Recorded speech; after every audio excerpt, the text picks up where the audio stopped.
Welcome back, everybody. It's Bam Bam. The woke suddenly went broke. That motherfucker's been bugging me for money for the last week. It's like they won't stop. They're like a disease. Like a bunch of starving rats. I love it. It's fucking hilarious. It's great. Man, they're messaging me on the channel. They're messaging me off the channel. Can you help me make money? Not a fucking chance in hell. Nope.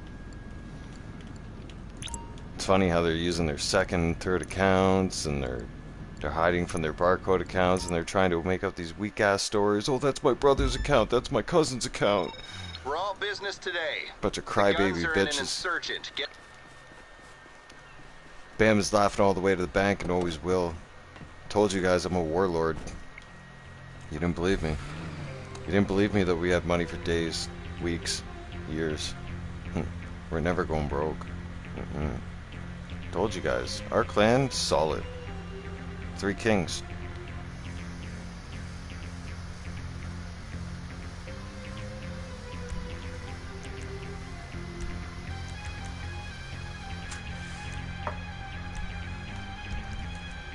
What makes us even more powerful than most of you clans?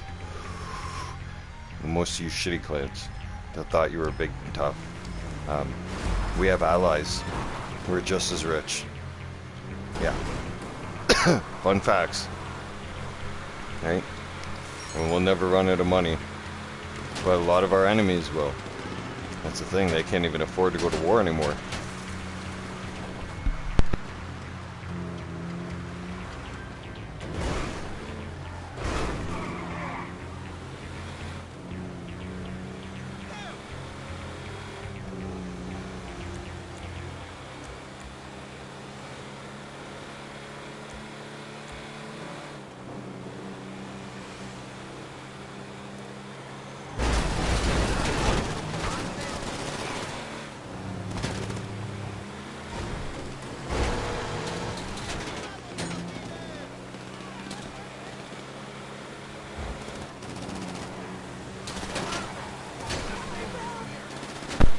Obi, what's good, son? Happy Friday night, brother. Hell yeah. Everybody's gaming tonight. Man's in action. I'm in action. Smoke is gonna be in action soon, I guarantee. He's probably just having a nap right now. He's gonna be up soon. He's gonna be wake and bake. It's about time for him to wake and bake and get on his gaming. He's gonna be Call of Duty soon. I know it. Everybody's up in the action tonight, everybody. You guys are all in for a treat. The gaming community is alive and well. Welcome to Friday Night Gaming, everybody.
What you need, boss? Some wheels? I can bring them round. I'll get there as soon as I can.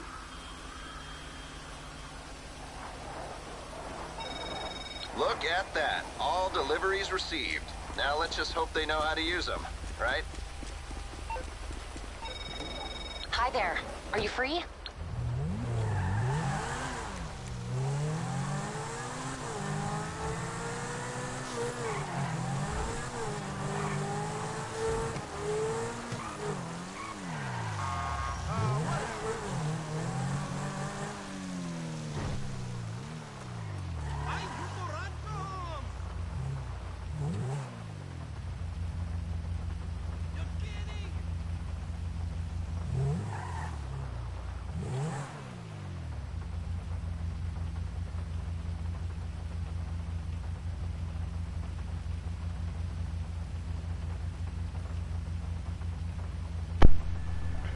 Music. Doing great, man. How you doing? We might be ready to... Had a nice little nap.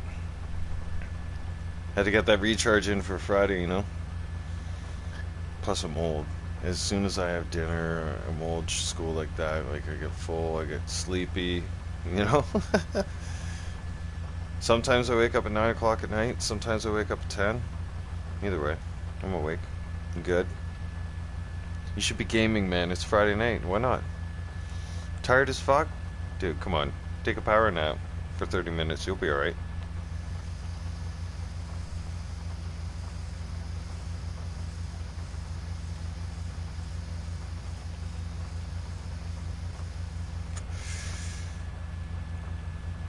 Make yourself a black coffee. It'll bark in your face. You'll be alright. You'll be awake. Nope. Hell no. I even forgot again. I'm sorry. No, I'm not even kidding. I got tied up into gaming. And after that, it was dinner time. After dinner, I went straight for the nap.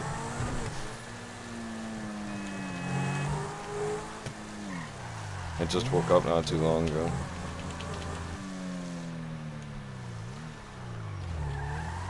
Can't go in that garage at this time. Is it okay if I compliment your car? Yeah, sure, fine. Oh, come on! I'll call the cops on you. I will. Brother, my secret is using other people's money.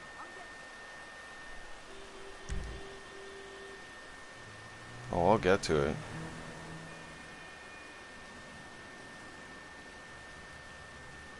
You're gonna have to drop the link on it one more time, please. Either that or I'll have to go back.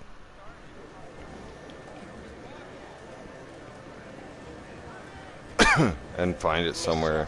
Action, conquest. The Diamond Casino and Resort Which I has can. redefined I mean, luxury in it's a not a town big that deal. redefines itself every year until it's no I'm longer. going to. This time, trust me. I'm gonna search it into the YouTube on the phone, that way it's in the history. Of course I get clothing. I won the shitty car last week on the podium vehicle. That was completely useless. I didn't even put money into it. Swimming pools, okay, hang on.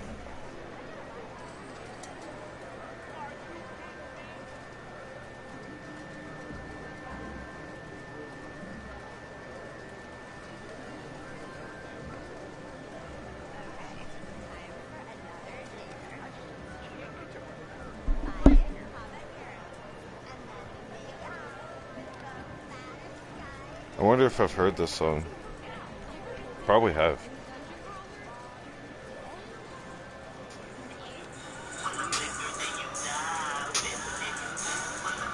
Of course. I've heard this song before.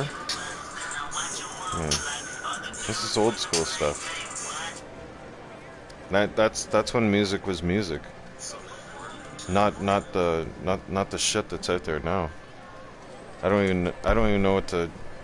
It's just nothing but scratch that's out there right now. It doesn't even make any sense, and people are getting paid to just spit out fucking bullshit. I can spit out bullshit all day long. I ain't getting paid for it. Right? No, but I like that song. Music and sports. No, it's a great song. No, that's what I mean. Like back then, right? 10 years ago and then some. That's still when music was still music, and then it was kind of like 2017. Everything started to die, and everything went to shit. In my opinion, right? It's not even music anymore. It's just AI made up copycat bullshit. You know? Yeah. There's only certain few artists out there that actually go hard with real material and actually speak from the heart and not stealing their ideas from people and making up bullshit with AI, you know?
No, always. Always. I mean, I stepped away from music just just because music was going into the toilet, right? I like even now right now I still listen to rock and roll and I listen to my classic rock because I refuse to listen to this shit that's out there today. And the alternative rock, right? Like I listen to a rock station, period. And I have for the last, excuse me, 12 years. Same one, same station. Like no matter where I lived in the country, I still fucking listen to the same station. Why? Because like their music is authentic. It's and they play like actual real music. It's not, you know, you know what I'm talking about. It's just like in the game, right? I listen to West Coast classics a lot because that's real rap. Like that was old school. That was like the real gangster fucking rap. Okay, that's what we grew up on. Like you can't you can't overwrite Snoop Dogg. You can't overwrite Tupac stuff. You can't beat those guys. Like those guys are legends. Those guys are they're up there. And like you know what I mean? You're not beating their music. Their music's going down in history as like the great stuff. Not just them. I mean like all the old school classics. Like that music from the 80s and 90s. Mhm.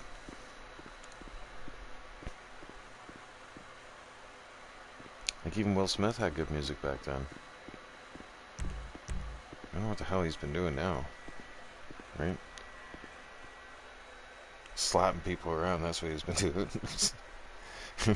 Fucking guy.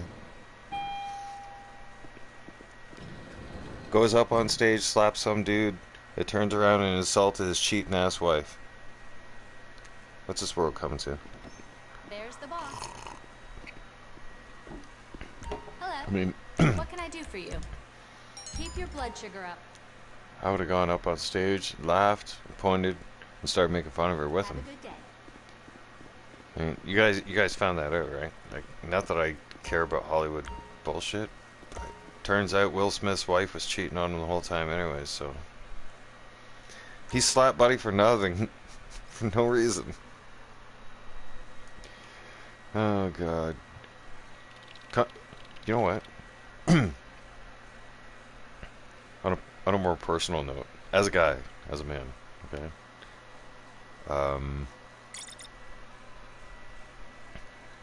Just saying. I couldn't sleep with a bald chick. This is not gonna happen. Nope. You say that's creepy. No. She's not even trying to wear a wig. She's just walking around all creep show, like all alien looking, fucking bald and shit like that. Like, women aren't supposed to be bald. Like, that's creepy. That's like a cat with no fur running around. That's like Dr. Evil's cat running around. You know? Fucking creep. So, we going to have a good week, boss? Oh no, you fucking tell me, man. Oh, Whole hi. world's going to shit. Bye. Fucking bye. Stay safe in the building, okay? You hold down the fort. Go swimming in the money and let me know what it's like.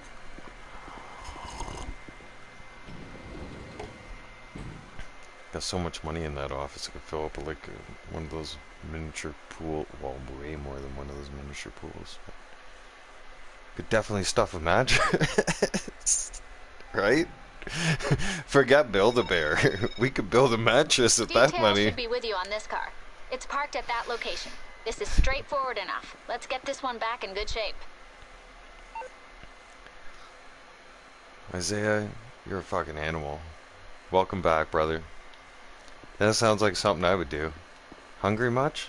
Yeah, it sounds like somebody has the serious case of the munchies. Good job, bud. Fuck yeah. Fucking, I'd eat a whole rack of ribs any day, man. Got that right.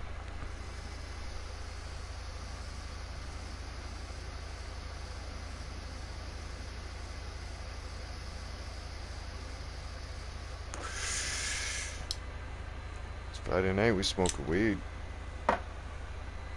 We're getting blitzed tonight. Oh man, yeah, definitely. If you're plowing down a rack of ribs, you're definitely hungry.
good, William?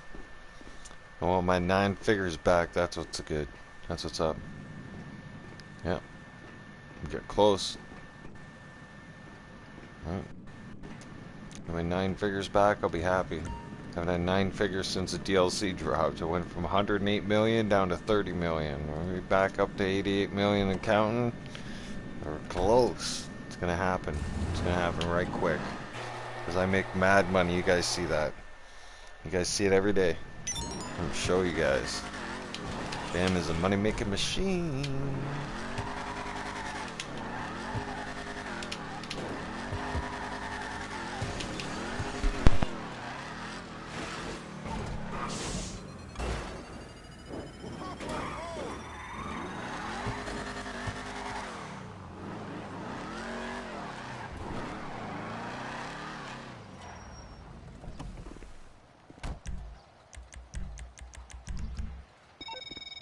We're adding that card to your database.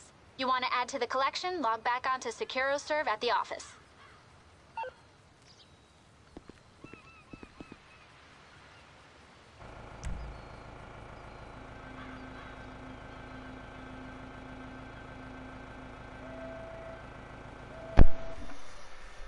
Oh man, I got addicted to making money, William.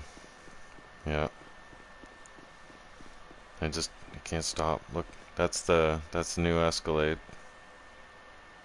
Got that sucker. Of course. Ooh, somebody's kicking up a fuss over his tab. Time to throw someone's ass out of here. Friday nights, get busy. Alright, like it. Nice. Nice. It's gonna be a good night tonight.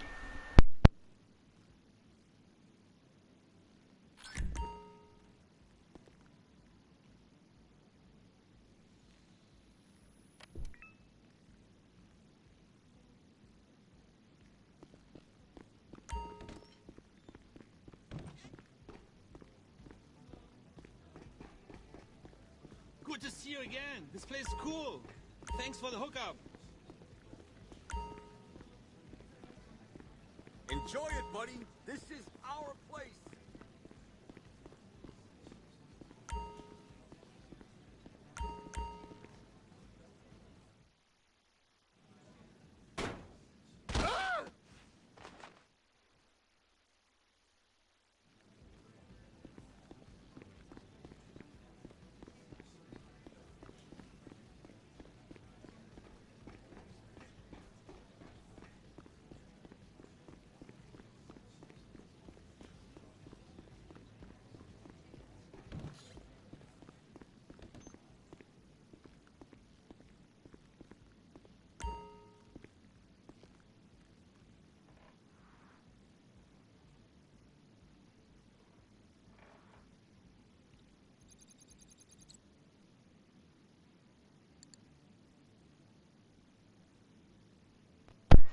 No point selling those goods yet. No. We'll rip over to the scrapyard or salvage. I call it scrapyard. Canadians, we call it scrapyard. Americans call it salvage yard. I don't care. Either way, it's still the junkyard to me, okay? We can even call it the junkyard. And Bam's a junkyard dog. Gonna go tow some cars while that nightclub shit builds up a little bit more. I'm a businessman. I gotta make money. Right? There's always money been made. Gotta make business moves. Grind never stops.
All right, bring the car in. We'll salvage the parts and get paid in no time.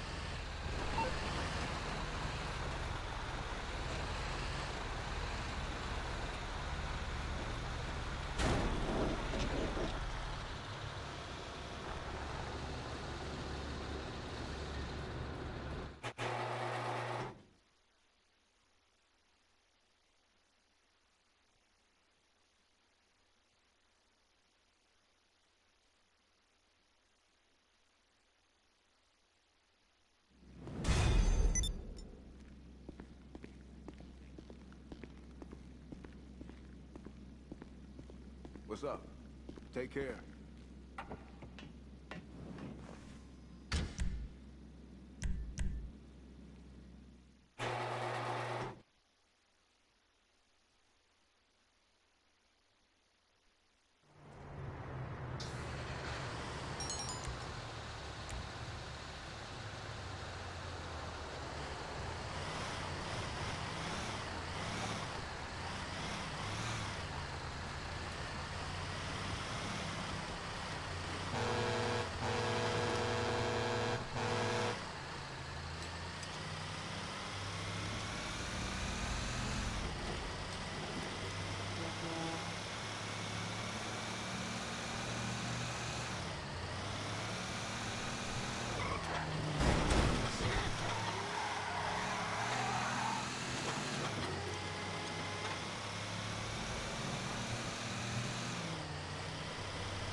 caught in.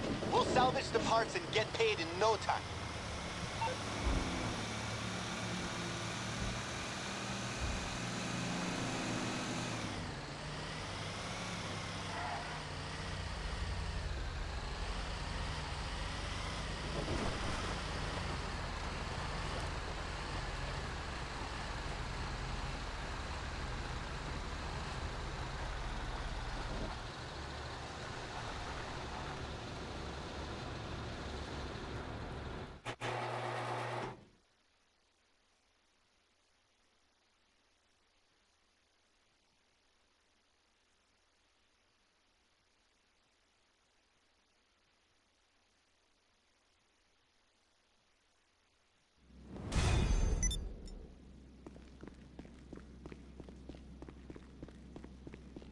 See you around.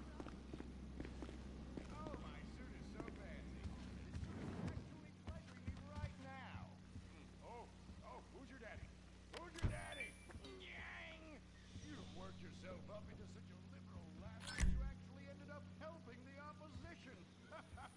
These are natural gas wells that pollute the environment, not three old queens into P&P. What? Oh, no, what have I done?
Hey, what's up? Yep. See you later.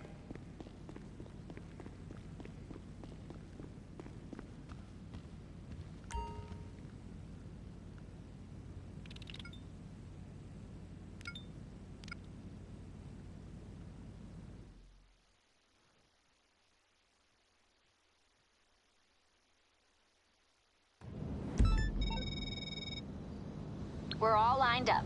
Cargo's in a plane at LSIA. All you gotta do is fly it out to the drop-off location, land it, and the sale goes through. Make it happen, boss.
through to your garage. You, need me to bring you a ride?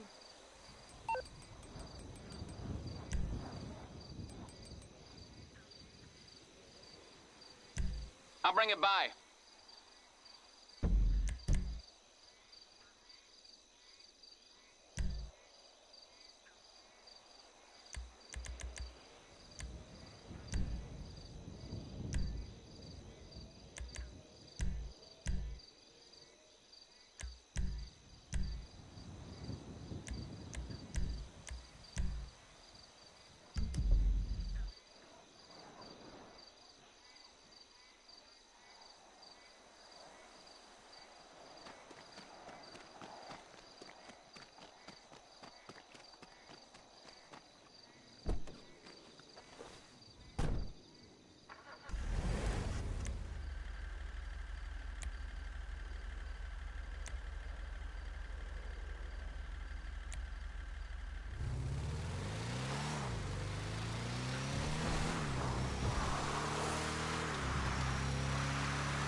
Okay, you all set?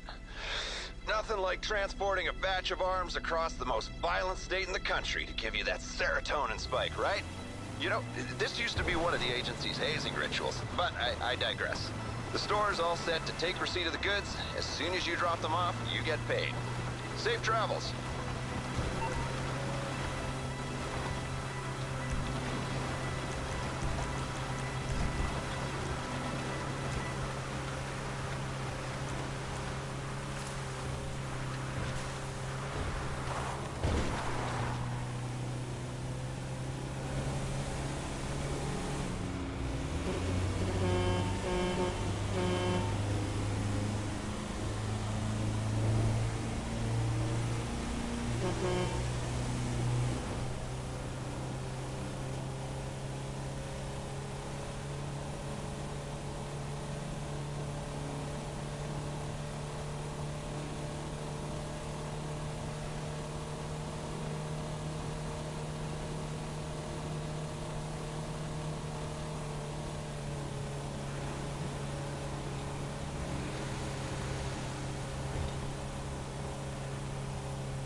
What you need, boss? Some wheels? I can bring them around.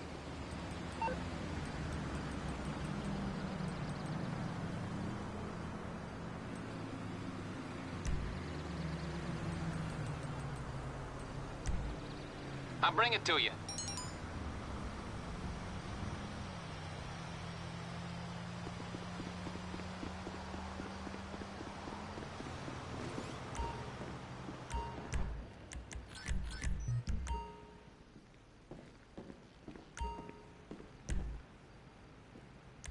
Take your time, take your time.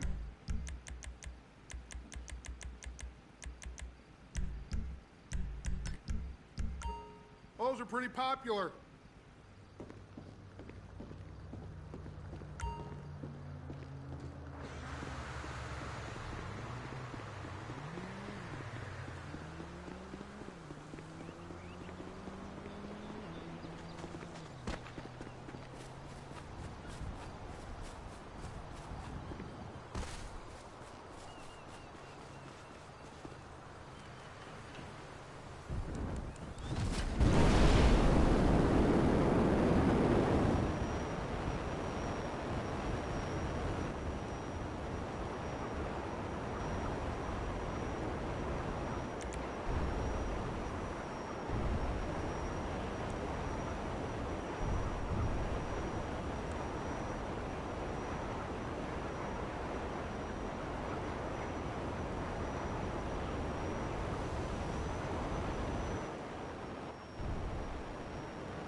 Yes, thank you.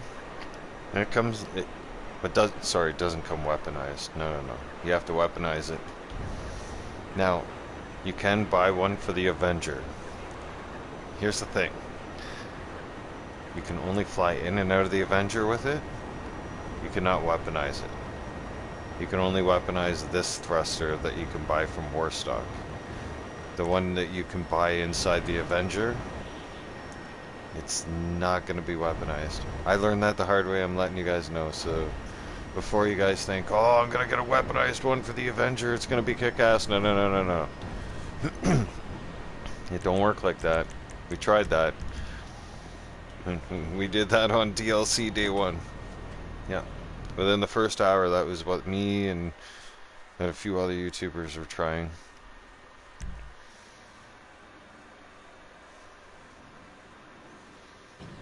Yeah, cause see, here's the thing. So, I'm gonna show you guys a quick difference. Anything you need, boss. I need you to pick this up, huh? Get like some garbage bags and something like this, put it in a closet somewhere. I don't want to even see all this everywhere. Money. Anyways.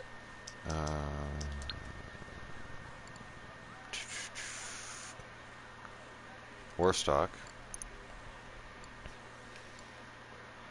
In your Avenger. I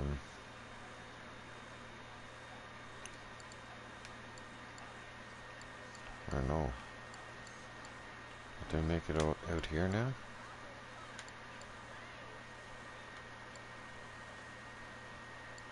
See, this is a thruster you want that to weaponize, okay? But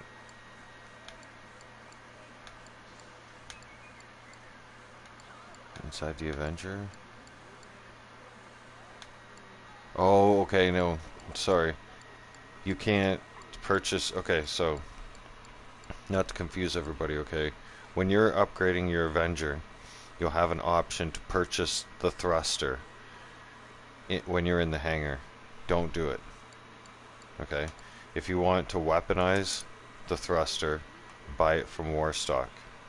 This one. It can't go in and out of the Avenger. The Avenger one that's built for the Avenger just goes in and out of the Avenger as like an explorer. That's it. It's basically useless. I mean, this thing isn't. This thing is fun. don't. And if you like flying around and being able to access rooftop buildings and whatnot, it's worth the 2.5 million.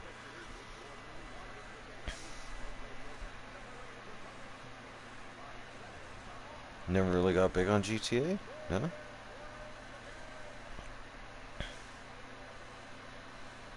Oh man, I'll help you out in GTA 6. You know, you guys know me, I'm gonna be in there like a dirty shirt. Like, I'll live in that game too. Guaranteed.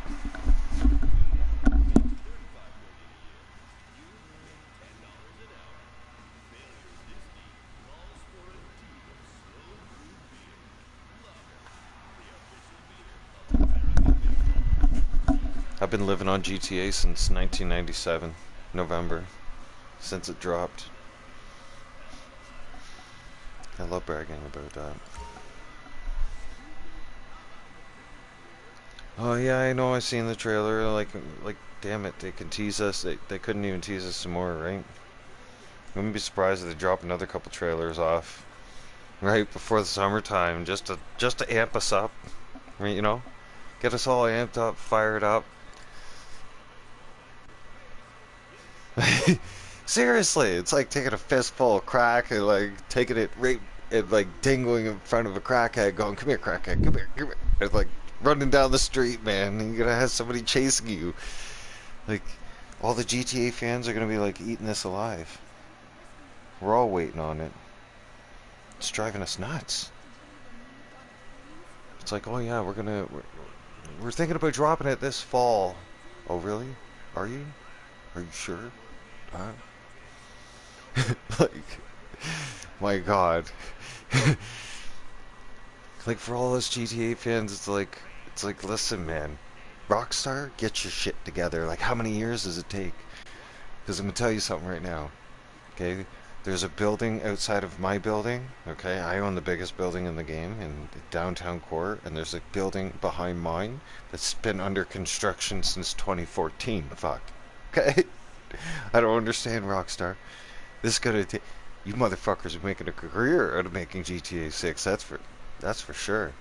Some of you are putting in mad overtime. Like, definitely stealing from the company. Stealing hours from the company doesn't even cut it. Fucking.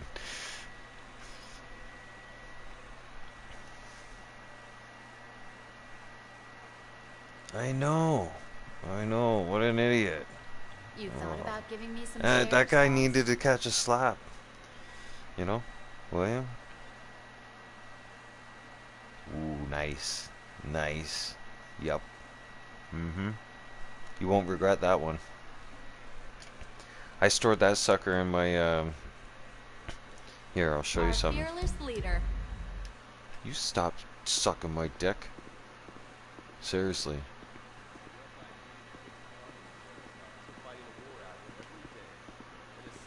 Okay. Let me show you guys something. In Warstock. Okay. In Warstock here.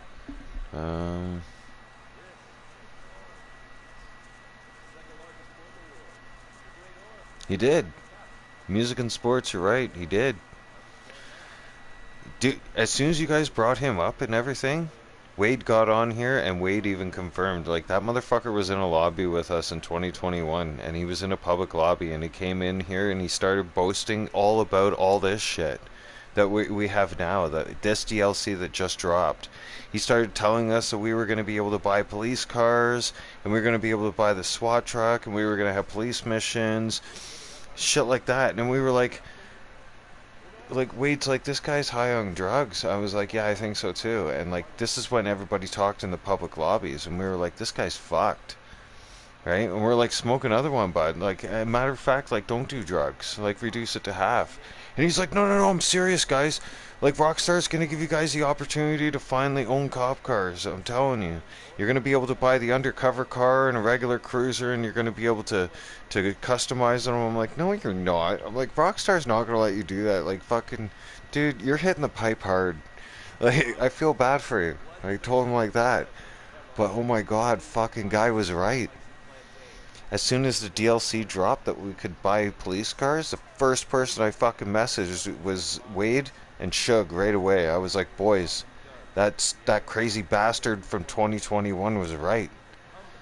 And they were like, what are you talking about? And I told them right off the bat, and they're like, no way. And I'm like, yeah, we can own police cars. And they're like, well, he was right. I was like, yeah. And I'm like, holy fuck. I'm like, oh my God. That's the guy that probably got arrested too. That's what Wade said. I was like, oh man, this is crazy. Right? This is nuts. But anyways. You, in your MOC, in Bay 1, since you bought that car, Bay 1, I put my command center. Living quarters is in Bay 2. Bay 3, I would recommend personal vehicle garage. So you can drive that thing around. And plus, you can call that thing out on demand. So, if you have the money to do that, right? Buy that.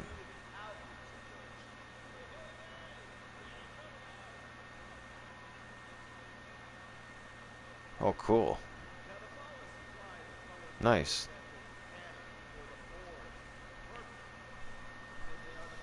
I don't plan on going to California. California's all messed up. That state's like in a state of chaos.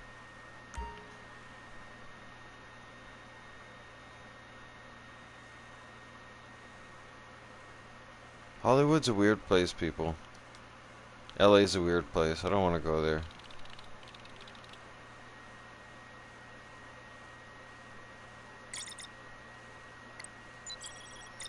I used to haul the equipment for the Toronto Maple Leafs.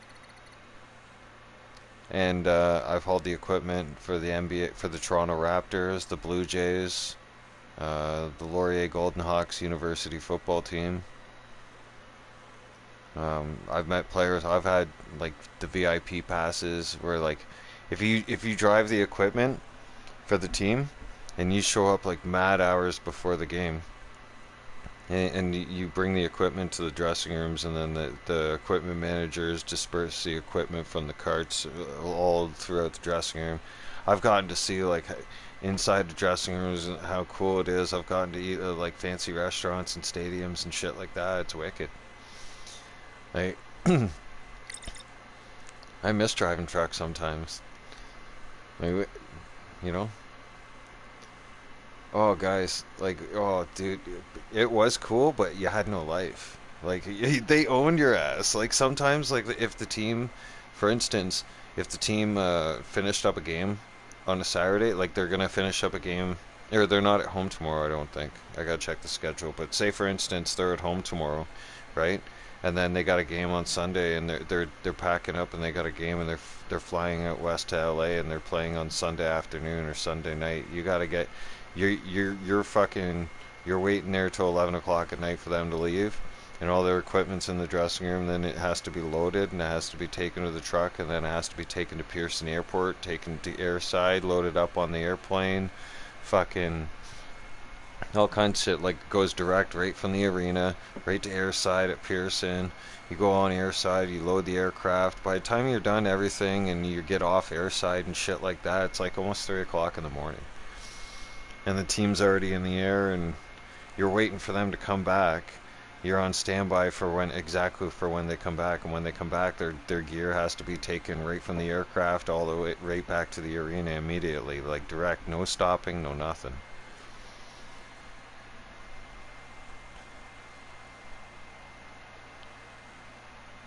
Dan Marino, yes. Oh, Marino was he's like a him and Tom Brady, man. Fucking legends, those guys. Seriously. Good old Dan Marino. Tank, man. Fucking Marino, man. He like that guy could get anybody. He like, man, he could get legs anywhere he went. Like he could have legs on either arm, right? He could have two here and two there. Like he could have four women with him at any given time, no problem.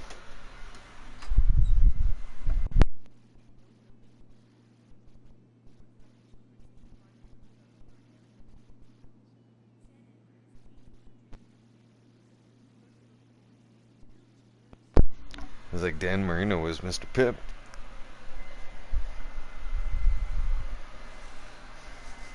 I'm making another coffee right now. But that's awesome. You know, I'm not really a big golf person. Like, I won't watch it on TV, but I'll play it. Oh, hell yeah. I'll play it, especially if it involves weed.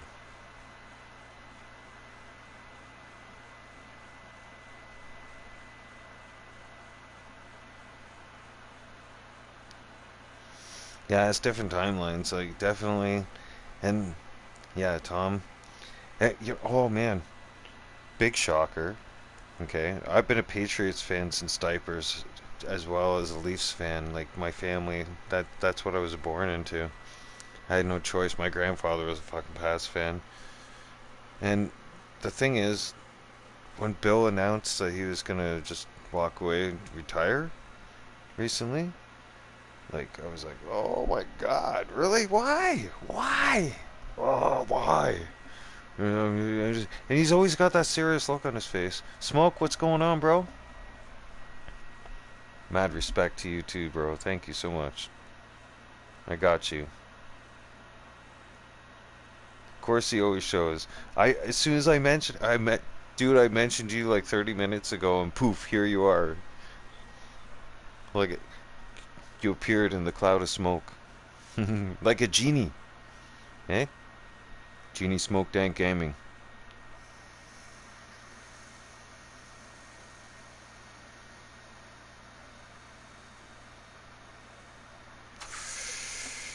Yep. Yeah, was smoke to that. Yes, sir.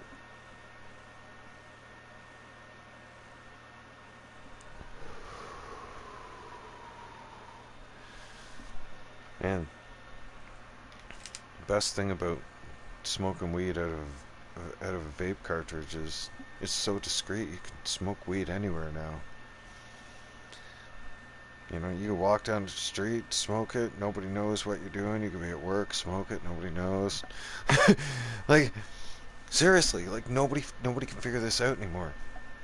It's so discreet, it's perfect. Right? I tried to go back to I smoked a joint today. It wasn't the same. I was like, oh man, this can't get me high anymore. I mean, it'll give me a nice buzz, but it doesn't get me high.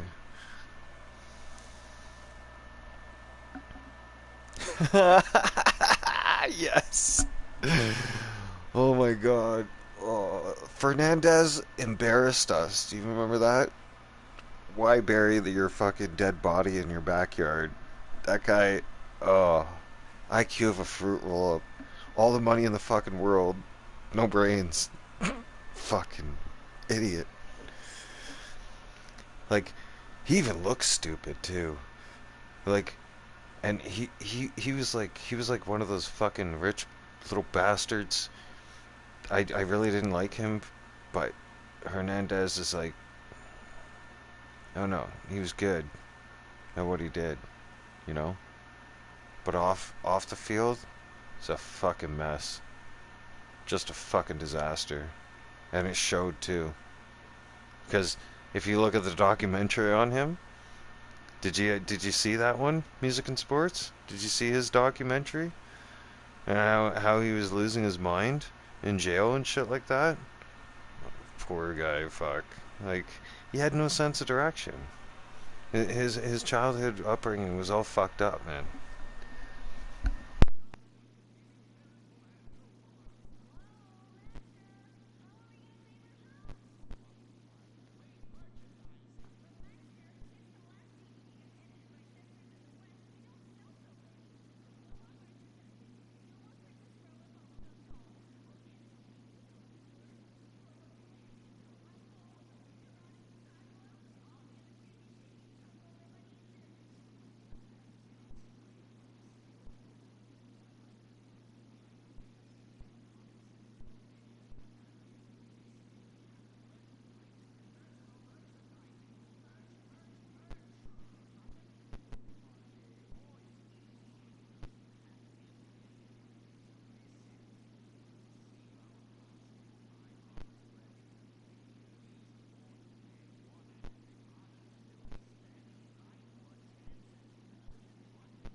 I'm back, everybody. I had to fix another coffee.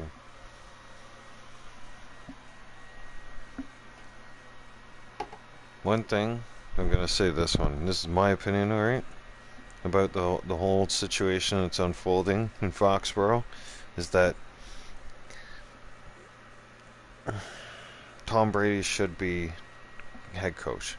That should happen. I don't know if it's going to happen. I doubt it, but I mean, I think we were all expecting that when Bill announced retirement and shocked the shit out of us like that. Fucking guy. Like, well, boom, I'm gonna retire this year. Oh, by the way, well, like he just says it so fucking like so calm and collective too. He's just like mumbling, so like you know, fucking Bill. Like, typical Bill. And like, God forbid, it would kill him to smile. Yeah, like it was just like fucking. It was he's just like, you know, and he's got that serious look on his face. He's got that look on his face as if we just got finished playing a football game. And it's like, okay, so are you gonna announce he's taking over your job? You're just leaving us hanging on a hook like that, huh? That's cool. All right. So we're in limbo. I'm hoping that we get another shocker, and that it ends up being our shocker, right? They turn around and they just whip it out on all us Patriots fans. By the way, Tom Brady's going to turn around and take the head coaching job. What do you need? Okay, cool. Fuck. Bring it on. Like, what's next? We're going to get deflated, or we're going to get accused of deflating balls every single game? Right? Here, come deflate my balls. I got big balls. Right? What a joke. Fucking. Just because we were winning every single game that fucking year. Oh, they're fucking deflating balls. Oh, fuck you, man. Suck my dick. Like. Oh, wow. Yeah.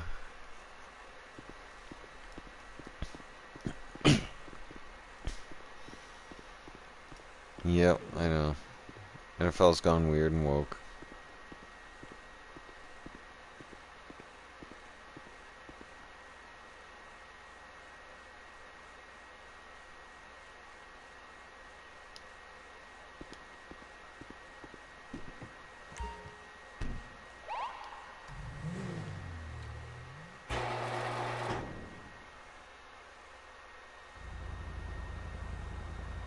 The NFL's becoming a joke, though.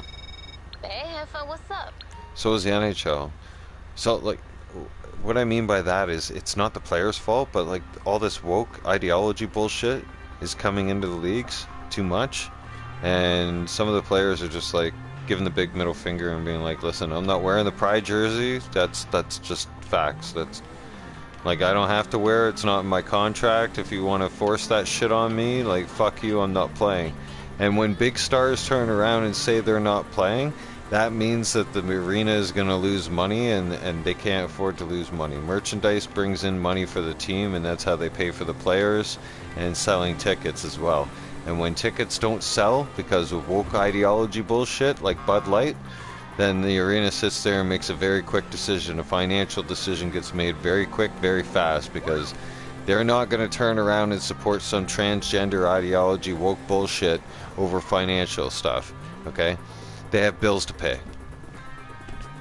Business has to be run and paychecks have to be paid, like staff have to be paid because staff have fucking families to feed.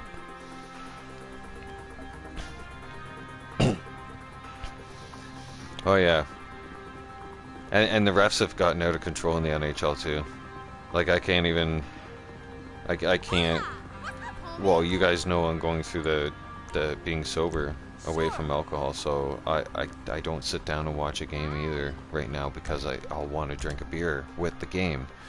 But even the last game I seen when I was drinking beer and whatnot, the calls the refs are making and whatnot is just like, are you guys kidding me right now? Like, are you guys junior refs? Like, seriously? Like, It's like they're literally fixed calling for other teams, especially when, okay, not only in the NHL, but let's quickly go back to the NBA for a second. Yes, I do. I'm a huge Maple Leafs fan. Yes, I've been Maple Leafs fan since diapers. Yeah. Felix Potvin, Wendell Clark, Dougie Gilmore, okay, Ty Domi. Oh man, I could go on and on and on. Darcy Tucker. Oh, I miss Tucker. Nazem Kadri. Ripping out Joe Thornton's beard, and then all of a sudden Joe Thornton ends up coming onto the team the very next season. Oh my god, that must have been awkward in the dressing room, that's for sure. Hey dude, I took out a chunk of your beard. Fucking Thornton's probably like, you come near me and I'll fucking punch a hole in your face, Kadri. I'm sure that's how that went down in the dressing room. Like, I'm sure Kadri was just scared shitless when he found out that Thornton was coming onto the team.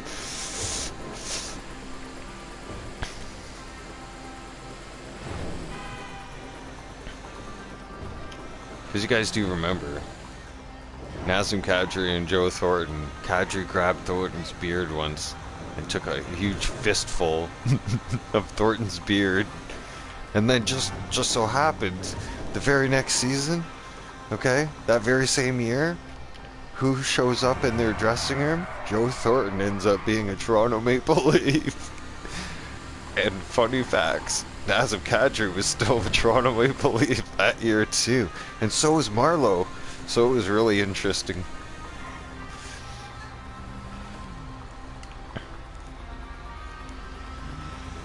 Oh yeah. Chara's an animal. Chara's mentally ill. So is Marchand. I hate Brad. Oh, I can't stand rat-faced Marchand. Okay, you guys can keep him in Boston. Okay, us Canadians, we disowned him. He's yours now. We sold him. You can make him an American. We gave him to you on sale. Take him. Take the little rat bastard. Us Canadians, we don't want him back. No. Canada don't want him. We've already made that clear. He can stay in Boston. He's a lifer there. He's not coming back home. We don't want him no more. We disowned him. We're like, yeah, you don't belong here anymore, asshole. Get lost. He came up to visit Canada. We're like, this isn't home for you, bud. Get out of here. You lost? Fucking guy licks everybody's face.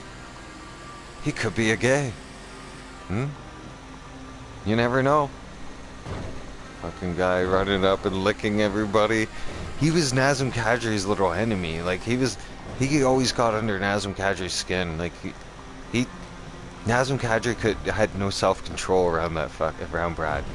And they knew it too, because every time Toronto would face off against Boston in the first round of the playoffs, and when we had Kadri on our team, they'd throw Marchand out every single time Kadri was on the ice. And why? Because Marchand would turn around and fucking provoke Kadri, and fucking Kadri would lose it on him. And then Marchand would skate away, and Marchand wouldn't touch him, and he'd do that little shoulder, you know, shrug like that, like he's something. And fucking Kadri would just walk over to him and go, whack, whack, whack, whack.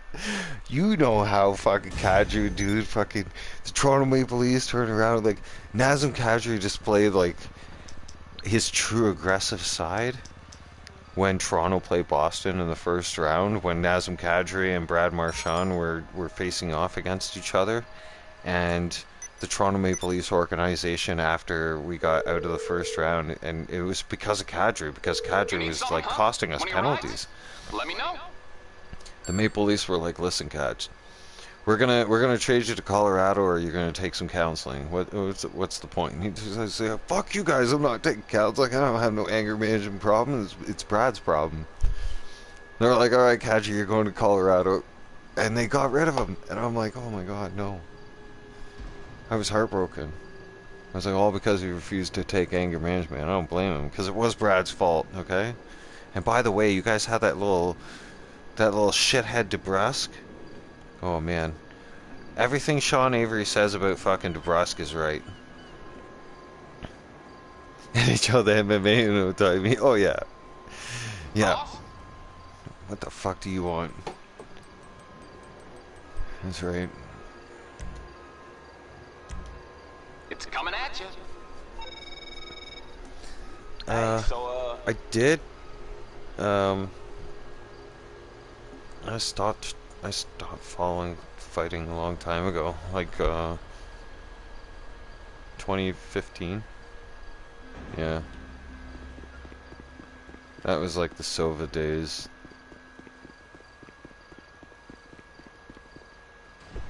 And there was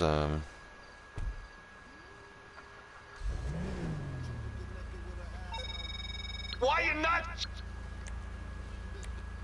there was that one kid from California I hated.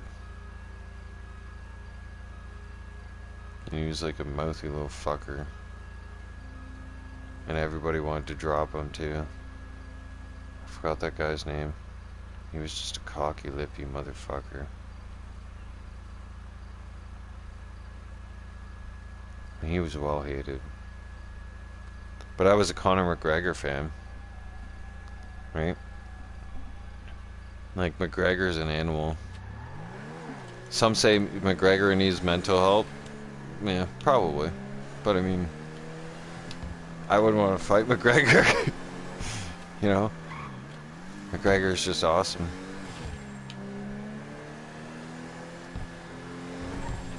And he has a little bit of a temper, but I mean, like, come on. What UFC fighter and MMA fighter doesn't have a fucking temper?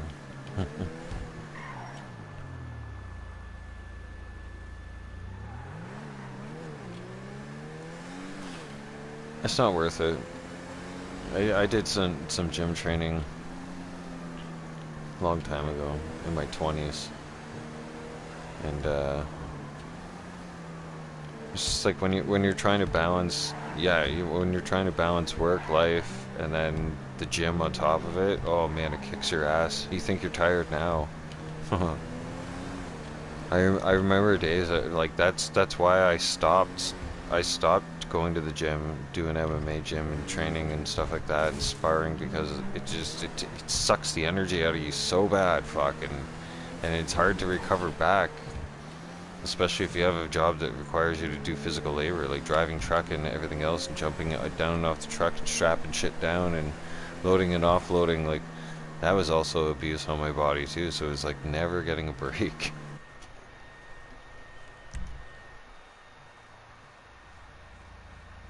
Oh yeah, Tyson too. Like, you know, Tyson, yeah, like McGregor and Tyson, they're great human beings. They have a great soul. It's just their demons, when their demons come alive, wow, look out. Like, they're good at what they do. Right? It's just like Sean Strickland. Like, I never knew about Sean Strickland until he made an obscene fucking comments yesterday about Justin Trudeau and about the alphabet community, and I loved every second of it, and I played it on the channel too for you guys. Right? Strickland is me if I ever made it into the MMA. That's exactly that. I'd fucking be exactly like Strickland. I'd be talking exactly like him, and I wouldn't give a shit about the fucking fines either. What is true, man? They are the alphabet community. Come on, fuck. Every single week, every single month, it's a new fucking letter added to there. You can't keep up with that shit. I mean, at first I was accepting of it. I was like, okay, chilled, you know, LGBT. Okay, cool. All right, simple. You kept it simple. Then you started adding all these kind of letters and numbers to it. I gotta write this shit down and carry it around on a piece of paper, and then I gotta try and remember what to call you. You fuck off, huh? Get offended because because I don't remember all the fucking letters of the alphabet that you fucking put together. Get a fucking life, man.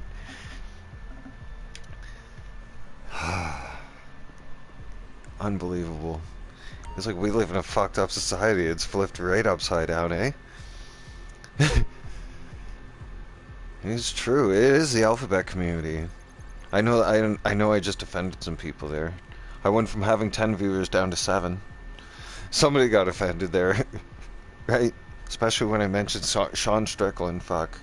Sean Strickland's right on the same page as me. He's fucking Christian. He believes in God. He even said it right there yesterday in the MMA fucking conference, or the press conference there. He said there's 2 fucking genders, man.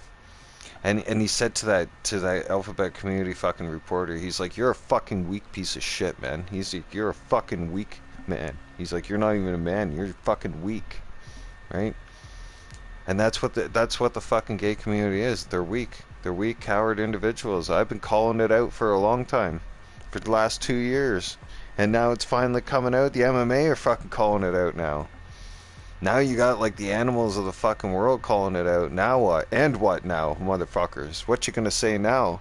Because fucking people like Strickland were fucking calling you the motherfuckers out. Now you guys are gonna shit your pants. What you got to say now? I guarantee you fucking go up, say something to fucking Strickland.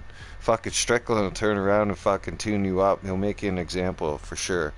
Strickland thinks of death 24/7. Have you guys seen fucking interviews of fucking Strickland? Strickland even admitted, he's like, I fucking think of murder every single day.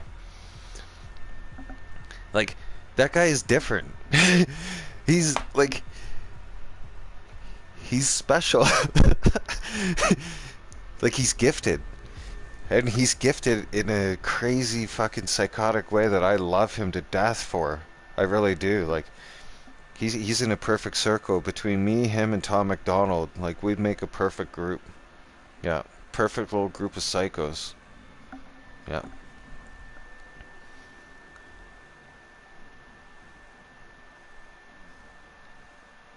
Yeah. Yep. Yep. I did. Yep. Oh yeah. Oh jeez. And oh man. Oh, they're fucked. They claim to, you know, support love and all this other bullshit, but they're the ones inciting violence. Like, if you okay, hang on. Let me get out of the nightclub because all I can hear is that.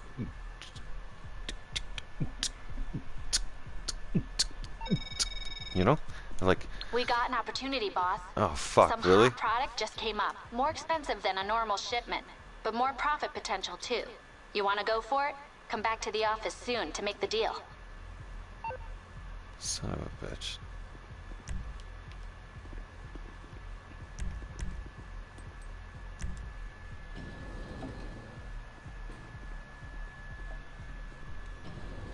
Oh yeah. Well, here. Let me play this for you, like right quick, like the short version. Okay.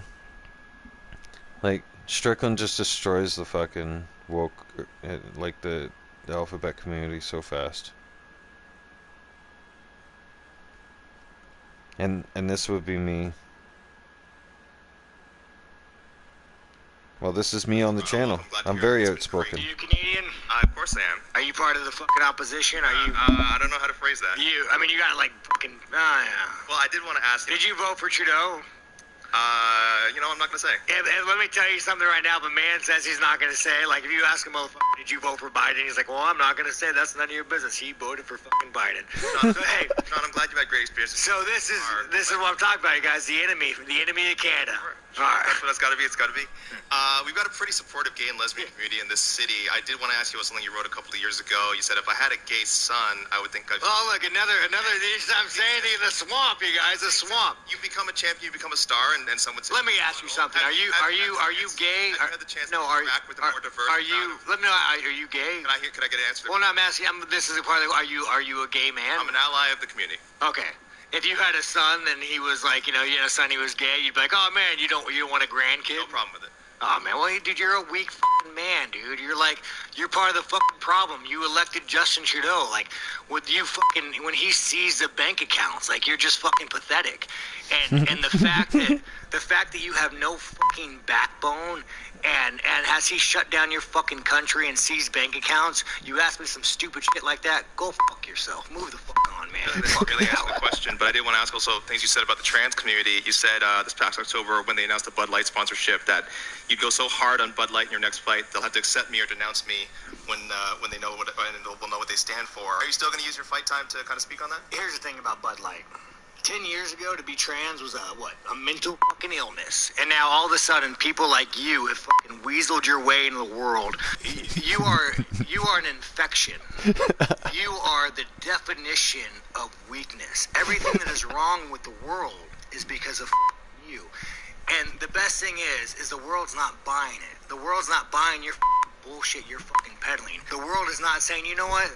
You're right. Chicks have dicks. The world's not saying that. The world's saying, no, there are two genders. I don't want my kids being taught about, who they could fuck in school. I don't want my kids being taught about, their sexual preference. Like, dude, this guy is a fucking enemy. You want to look at the fucking enemy to our world? It's that motherfucker right there. Asking these stupid fucking questions. This guy has gone viral, okay?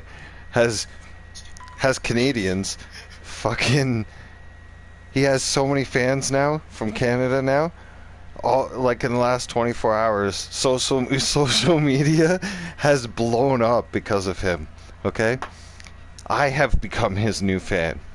Okay? He's now he's my fucking idol. All right? Oh yeah, I look up to him big time. Yeah, I got to meet him. Yeah, him and I gotta hang out. Yeah, we gotta have a talk. Yeah, him and I are gonna rip on Justin Trudeau for sure. Yeah, and he's friends with Joe Rogan. So can you imagine, like him, me, Joe Rogan hang out? Oh fuck. Yeah, Justin Trudeau gonna get it for sure. Fucking, there's no filter between the three of us, right? And if, oh man. I can only imagine if I was to ever get on the show, that'd be awesome for number one. But like the three of us with no filter, F this, F that, oh shit. Man, that'd be something else.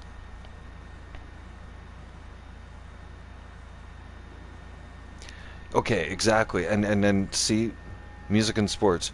As soon as like that gay reporter, right? If you noticed, right in the interview, okay?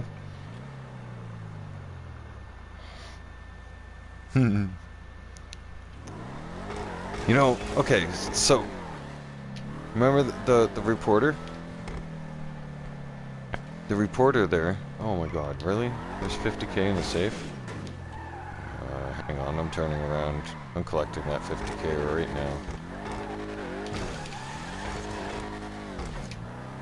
now. That reporter turns around and they're talking UFC, they're talking the fight, and the fight's happening tomorrow night in Toronto. Well, technically it's happening today in Toronto, because, I mean, in 27 minutes it's midnight here, so, I mean, to everybody, I guess, for right now, it's tomorrow, it's Saturday already. And, well,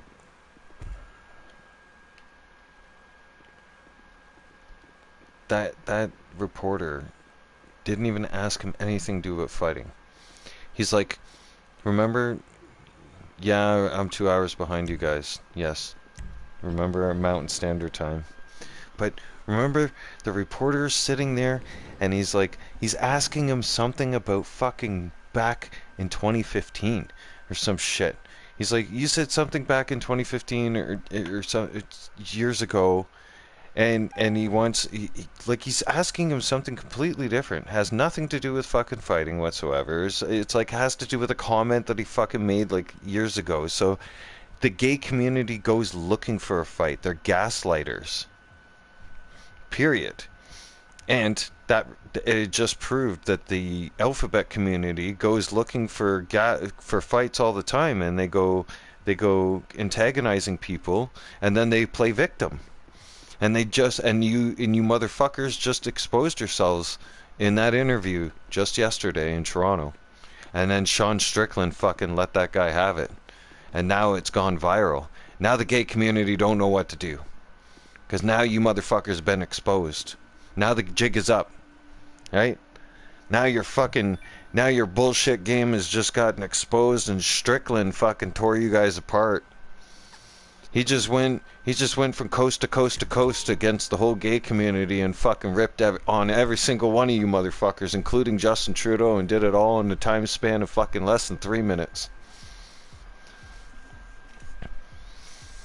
Oh yeah, I'm expecting him to fucking tear that guy apart when he gets in the ring. Fucking Strickland's an animal, man. My money's on Strickland. Yeah.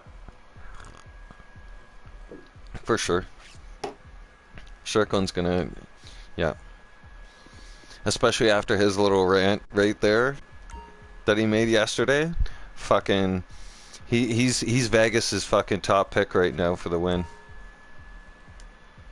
So, I can tell you that everybody out west right now, he's the talk of everything right now. It's social media and everything else. Everybody's betting money on him right now, especially after his rant.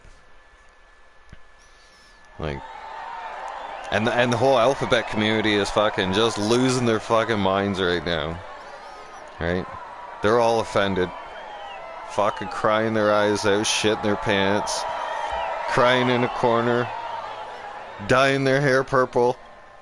Blaming it on Strickland. Right? God only knows what else they're doing. Painting their face.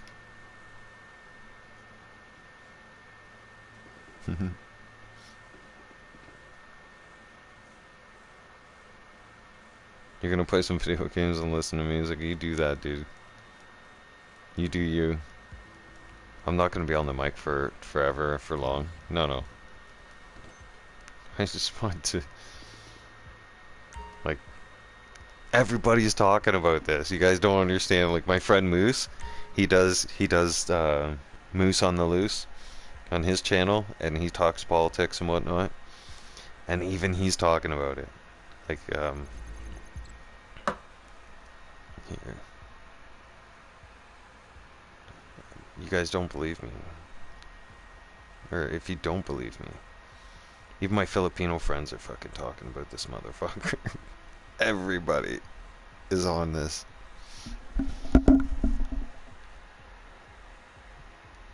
Everybody that I know as that does YouTubing as friends are on this shit right now. I just want to note Sean Strickland swears a lot, and it just sounds really weird if I try to cut them all out. So I'm going to play it as is. Just be warned, he uses a lot of F-bombs. There's a lot of F-bombs. So he's fighting in Toronto, so he's doing this press interview a couple days here before his match. Thus, this is why this all sparked up. You have a journalist from Canada asking him questions and pushed the wrong buttons. Check out this clip. We've got a pretty supportive gay and lesbian community in this city. I did want to ask you about something you wrote a couple of years ago. You said if I had a gay son, I would think I'd... Oh, look, another, I'm saying the swamp, you guys, the swamp. You become a champion, you become a star, and some would say... Let me ask you something. Are you gay? Have you had the chance to interact with a more diverse... Are you gay? Can I get an answer? Well, no, I'm asking, this is a part of the... Are you a gay man? I'm an ally of the community. Okay. If you had a son and he was like, you had a son, he was gay, you'd be like, oh man, you don't want a grandkid? No problem with it. Oh man, well dude, you're a weak fucking man, dude. You're part of the fucking problem. You elected Justin Trudeau. Like, with you fucking, when he sees the bank accounts, like, you're just fucking pathetic.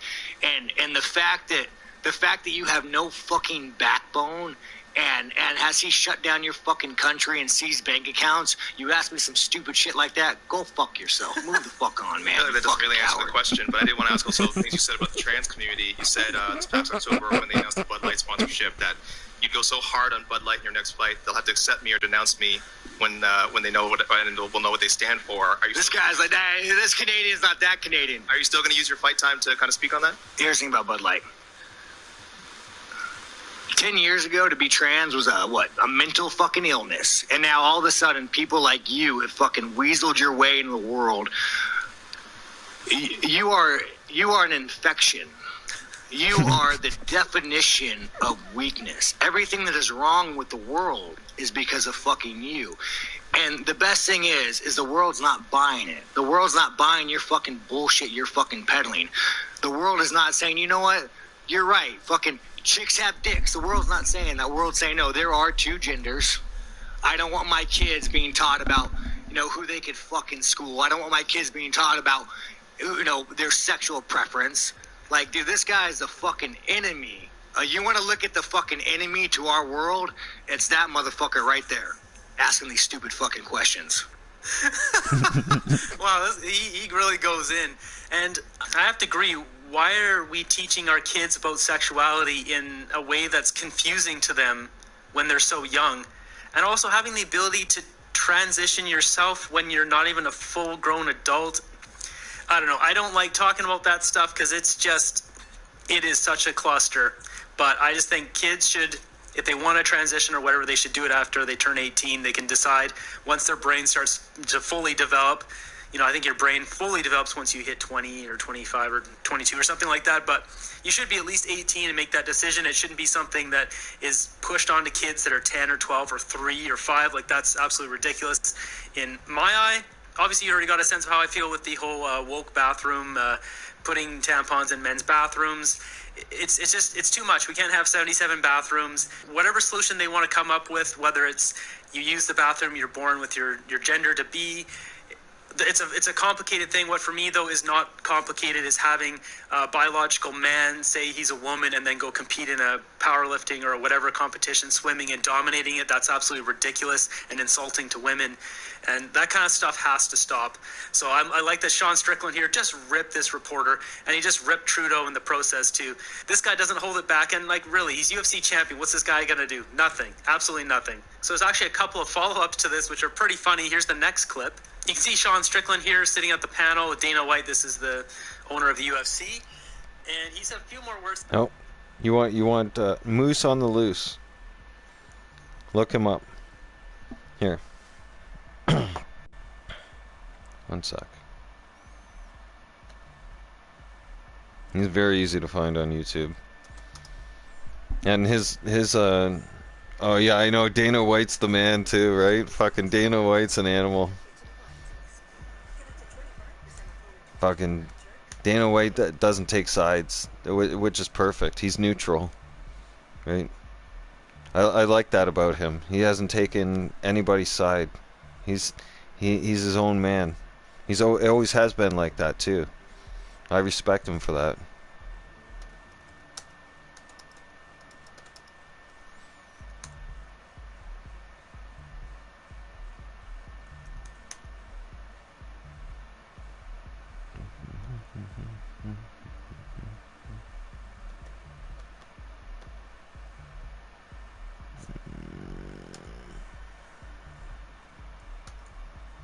There we go. And see if this works. There. That is his link to his channel.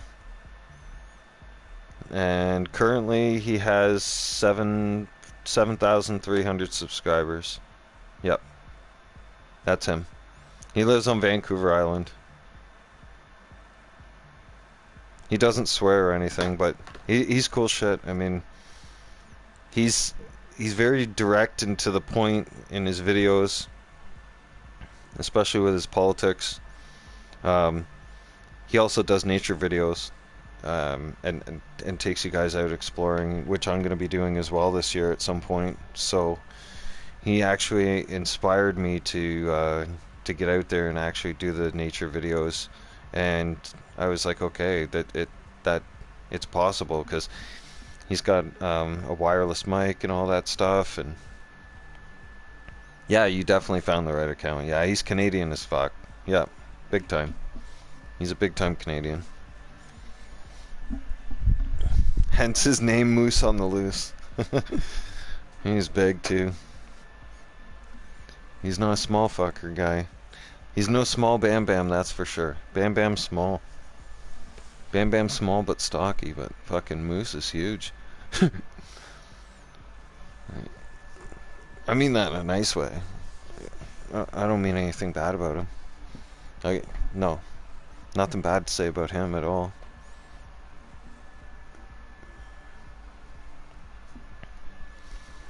Alright. Now that we're past that, What? I introduced you guys to that stuff. Ice crystals? Negative sit? The fuck? Oh man. Tired of this shit. I'm almost ready to move to Florida. Or go to California right now. Ice crystals my ass. Whoa, shit. I gotta turn that down. There we go. Serious. There's like some fucking warning right now over the phone that says like ice crystals and shit like that. Oh. Well, Mother Nature's pissing me off. Gave us a really nice, like, not even a winter. Up until about January, first week of January, then just rolled winter in, like, making up for lost time, that's for sure. It's brutal. I don't like fucking... It went from being like a summer winter, like an El Nino winter, to like all of a sudden like colder than fucking Siberia. All right, sale time. This buyer's being a little Literally. sketchy. Doesn't want to give us too much information. Head out to that general area and more details will be forthcoming.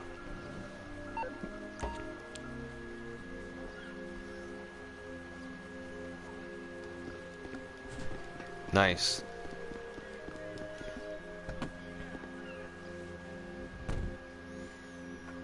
Yeah, I watch a lot of stuff from back east.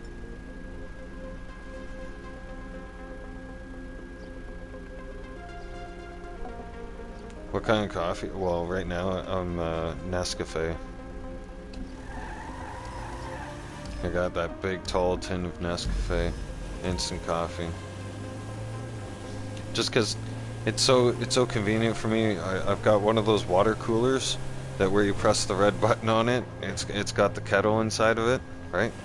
So it'll heat up, and then the little red light blinks, and then once it's done blinking and it's solid red, it's good to go. It's got enough hot water. It'll boil 2 cups worth of hot water, and then, you know, saves you from ever having to. It's like the most convenient thing ever, man. I love it. I used to have a coffee maker, but then, you know, you forget the coffee's in the coffee pot, and then after 20 minutes, it's kind of not the same. So yeah, so I went with a water cooler. I'm glad you did too, because yeah, it's like you know how it is when you can make great coffee, right? You make great pot of coffee. And sure, like maybe the first cup or two is good, but after 20 minutes, that pot's no good no more. And if you go in for the third cup, it just tastes like burnt coffee. Well, by then it is burnt. It's just like it's overcooked. It's not the same. It's not the same as when it got first roasted. So I kind of settled with instant because of the water cooler, the convenience of it. Just walk up to that motherfucker, just press it, press the button, right? And the thing is, fresh is always the best, because like you can, even with instant coffee, having a fresh instant coffee is better than having a 20-minute pot of old coffee. Like, You there? Right. This guy, he's around here somewhere. 2 seconds. Yeah, okay, yeah. He's in a yellow, maybe an orange Camacho. Start looking and I'll see if I can get an exact location on this end. here we are, we're talking coffee, and I'm sipping on coffee. I shouldn't be drinking the coffee, because now I'm not going to go to bed tonight. No way, it's not going to happen. I'll be on a caffeine high till 4 a.m.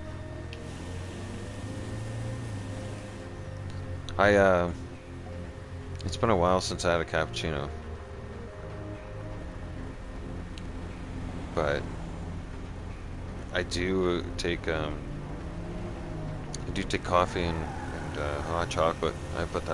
I mix that together.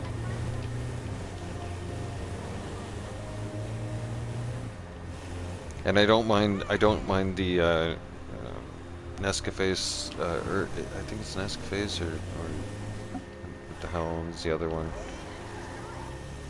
But it's there's the French vanilla coffee. And I'll take French vanilla coffee, regular coffee, and hot chocolate. I'll throw all that together. Holy, that's like, yeah, yeah. Good old Canadian hot chocolate is awesome. Same with maple syrup. Like you can buy Tim Hortons hot chocolate and Tim Hortons coffee, and it's better than going to the store. And the reason being is because the machines at the store are not as maintained as you guys think. Okay? They're not. How do I know this? Let me tell you guys something. I used to deliver to the Tim Hortons stores, to the coffee stores, by the truck. Okay? I used to deliver their frozen goods and their dry goods. Okay? So I know all that shit. Alright? Don't ever order creamer out of their machines. Any. How often do I get Timmy's? Not often anymore. Not anymore. Like, trust me, when you deliver for them for so long and you eat there for so much and you have so much of their coffee, you're just What like, you need, I'm boss? done. Some wheels? I can bring them around. Because when I drove, I'd have sometimes 5 stores, maximum 5 stores to deliver to, mostly 4, and I'd have 4 stores to get done in my shift, and I'd have 12 hours to do it in. And my stores would be spread out between different towns, and so I have to go in there, get shit done. It's on the way. Offload, do the checklist with the girls, you know, get it done, sign paperwork, get back in the truck, fucking give her. And the girls would feed me all night long too. Like I was on night shift, so like every store I go to, every single store owner would tell the girls, like, listen, make sure the drivers and his helpers, make sure that they all get fed. Like, and it wasn't just me, it was all the drivers, so it was different drivers each week. Because I always had different store routes. Like I was in a certain region, and I was on different stores each week. But like I would have a rotation. Like each month I'd end up going back to that same store at least once to twice a month on my run.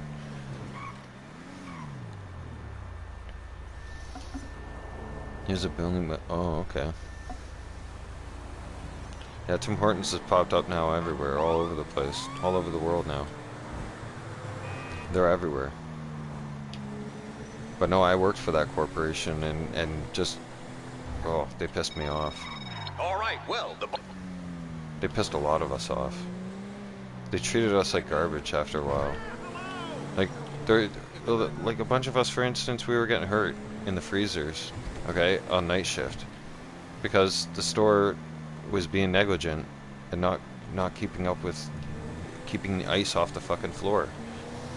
Like, we'd be slipping and falling, and they want us to do their rotation for their fucking frozen goods, like, and date stamp it and all that shit. Like, some of the staff at those stores are the laziest motherfuckers, and like, I had it the one day. I was like, I took their frozen shit, and I dropped the fucking skid right there in the middle of the fucking floor, and I'm like, you guys deal with this shit.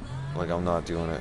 I'm not going in that fucking freezer. It's a fucking safety hazard. Like, you guys don't want to maintain your freezer. You guys fucking put your shit away in your own freezer. I'm not doing this shit. I'm gonna check this shit off. I'm gonna check off the fucking list. That's what it is. Everything here is on the list. They're like, you can't just leave it here. I was like, watch me. I fucking see you later. I'm packing up the fucking truck and I'm leaving. Bye. My job is done. You got your shit. You sign here. Everything's here and accounted for. Fucking sign here or I'll fucking put it back on the truck and you get no supplies. I had tired of that shit. I had to take a stand. Right? And it was because when I took a stand on that one, they stopped making us, because they had this night shift, they had this pilot program where the drivers were supposed to help the store staff on night shift fucking put away the goods as we were fucking doing our drops at the store. Like, it made no fucking sense. It added time to our fucking run. Yeah, that one's a custom cop car. Yeah.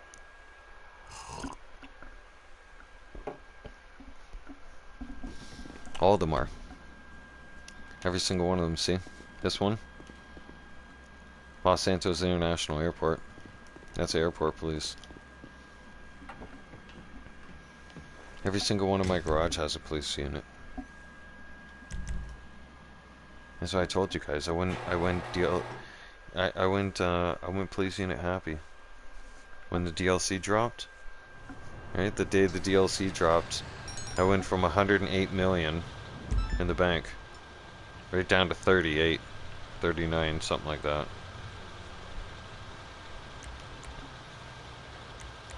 Well, here, let me give you an idea. So you need an agency, or even an arena workshop in order to put on the little special features of the car, or else it just comes standard looking like this. Okay, and a standard unit is 3.5 million. Unmarked is 3. I went with the 3.5 mostly. I bought a lot of these units. I do believe I own 10 of these bad boys and 3 undercovers, because and I did it all on live stream as well when I did the purchase, and the purchase of this place. The salvage yard completely upgraded. All the police cars that I bought, the police units, the SWAT truck, and then all the new fancy vehicles that also came out, and the new SUVs. Grand total, I went from having 108 million down to 38 million. So, yeah, I spent a lot. Spent the most money I'd ever spent in my life in GTA. We did the math. Matthew came out and said it. He came out right on the channel. He's one of my moderators, and he's like, you know, you just spent over $1,000 US today on the DLC. I was like, holy shit, I think you're right. And I started doing the math, right? It's around $120 American with tax for $8 million worth of game money. So we started crunching the numbers, and it kind of started blowing my mind. For a few minutes I couldn't wrap my head around it. I was like, wow, could you imagine? And then imagine the like, okay, Rockstar did it perfectly at a perfect time too, and then just imagine the kids that play GTA, right? And for us GTA fans, we've always forever have wanted to own the cop cars and be able to customize our own cop cars. Okay, that's always been our wish. Okay, that's every GTA player's wish. We've always wanted that. Now the fact that we have it, right? For those that didn't have enough money to buy that police cruiser, it was like those people were getting their parents. They were bugging their parents for the shark card, or for shark cards, and their parents, you know, their parents' credit cards and whatnot. Trooper, what's going on? Nice to see you, dude. But it's true, man. Imagine how much money Rockstar made on day one of dropping the DLC with all these police units. Imagine all the kids and all the people that didn't have enough money to buy the police units, right? Rockstar made a killing that day because people were buying shark cards like they were going out of style. People were buying a shark card and spending almost $100 for $8 million worth of game money just to buy the damn car, just to buy a police unit. Rockstar did make bank on this DLC. Like, holy crap, did they ever? Like, nobody can say that this DLC was bad. Like, it wasn't bad at all. It was great for us, and it was definitely great for them. On a financial level, I'd say they cashed in large. They probably knocked it out of the park. They don't have to worry about their first quarter coming in as a profit or not, because it's going to be through the fucking roof. Guaranteed. All right, bring the car in.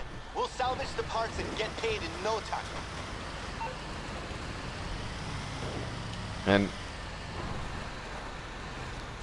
isn't okay, I have to say this, because this is facts. If you guys disagree with me, please feel free to comment, okay? But it's been what now? We're in 2024. We're going on 11 years, right? 11 years. What's that?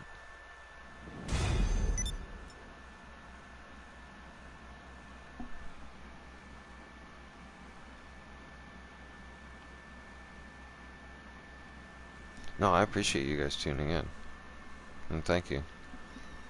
Oh, but I lost my train of thought for a sec. Damn it. Okay. No, it's back. I know what I was gonna say. Right? This is the only game I know. Please correct me if I'm wrong. Or if there's a game that's longer, it's still making money. But this is the only game I know it's 11 years now and counting, and this game still makes money hand over fist. Like, this game pulls in more money than Red Dead. Alright? Because people still buy all the online stuff, like all the DLC stuff. Like, they're making mad money. Like, people, think about it. I get harassed all the time, and so does my clan members. Right? And people have been asking, even the last few weeks, ever since the DLC dropped and Rockstar nerfed the game, so that you don't make as much at Cayo Perico. And if you don't know how to run businesses and you don't know how to make money with businesses, you are shit out of luck now. And we've seen that because they've come onto the channel on my live streams and they're like, I need help making money. Yeah, I know you need help making money because you motherfuckers are now going broke. You're woke or going broke. They don't know how to make money. They looked for people like me to carry them through GTA, and that had Cayo Pericos to swap back and forth, and that's how they were surviving. Now that things got tightened up, and gamers, not players, gamers like me, who know the game and know how to make money, finally got fed up with carrying your sorry asses because you guys didn't know how to spend your money properly. Well, they didn't, not you guys that are on the channel right now, but I'm talking them as a whole. Whatever fucking pronoun they want to fucking be called. Idiots. GTA idiots. The ones that won't survive. They're not surviving. You don't even see them in public lobbies anymore. Why? They're rare. Why? Because they can't play the game anymore. Because it costs money to play the game. It costs them money to play the game because they own too much property and they're not making enough to pay their bills. And they end up having to sell off their assets to pay their bills just to play the fucking game. Which is pathetic. And then they come crying to me and they like, oh, will you help me make money? Like, absolutely fucking not. Right? I gave you guys chance after chance. Stop griefing people, stop being tryhards, stop being dickheads in public lobbies. They didn't listen to me. I'm not going to listen to them now. You know? I tried to offer to help them then, to turn them around. Right? Turn yourself around, stop being greasy shitheads. You know? No. They wanted to be tools, so you be a tool, karma turns around and comes back and bites you in the ass. Right? Now all you guys are suffering. Because that's the thing. See, a lot of you guys picked on lower levels, right? People who were conducting businesses, conducting and trying to earn money. And now you motherfuckers, you barcodes and you tryhards and you griefers and you people who don't know how to manage your money in GTA, all of a sudden, you're fucked. Like you're not making enough money to pay your bills, and you're selling off your assets, and you're a loser in GTA. You end up being the bum in GTA, and you sit there, what the fuck is this bitch doing? Alright. You asked for it. Redneck.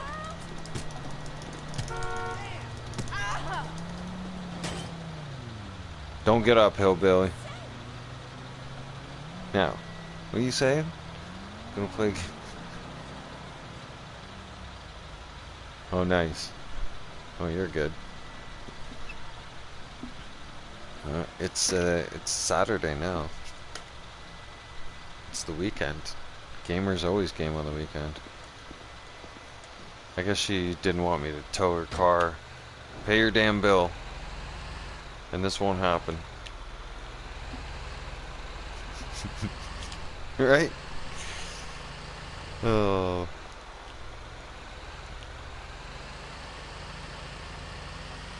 Yeah, this is the only game I know out there that still makes money hand over fist and is very entertaining. And it's gonna make even more money now because the barcodes, the cowards, and the tryhards that still want to play this game, and they're addicted to GTA. They're gonna waste their money, they're gonna waste their paycheck, they have no choice but to do it. To buy shark cards. And to buy game money, because they don't know how to make, all they know how to do is KO Perico, and KO Perico costs $100,000 to set up, okay? And if you're fucking lucky, you might get something that's worth 700K. Because now, KO Perico is paying anywhere between 700,000 and less for the main prize, for the main ticket, for the primary. So it's not even worth the setup time and effort that you got to put into it. If you're a businessman like me in GTA, you can... What the fuck?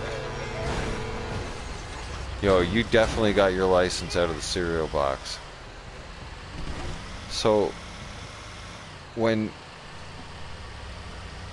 you're a business person like me, and you can just run around and touch money everywhere you go, in every business that you have, you're not going to waste time on KO Perico and other heists. And now, you guys are finally starting to realize that, well, the tryhards and griefers are finally realizing that the heists don't pay for their time. And a lot of people don't have, gamers have a lot more time than players do. And players don't have time to make money the way gamers do. Gamers like me, we have too much time on our hands, and we're able to do what we do and entertain you guys. Nice! We can get the car ready to be disassembled, which means payment won't be far behind. What's the matter with you guys? You guys never heard this shit before? What am I, old school?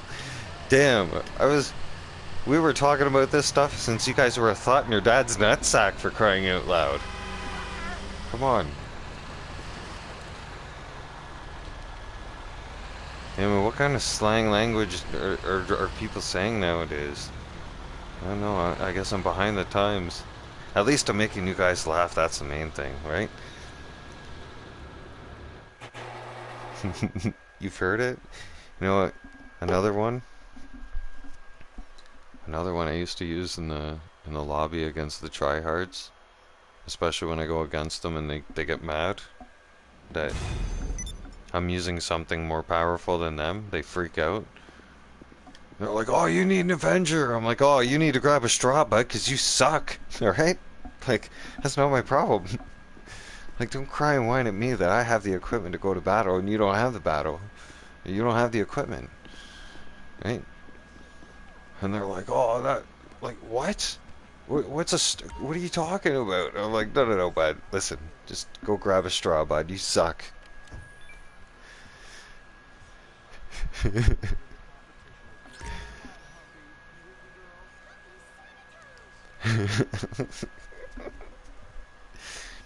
I entertain a lot of people, apparently, fuck, including myself.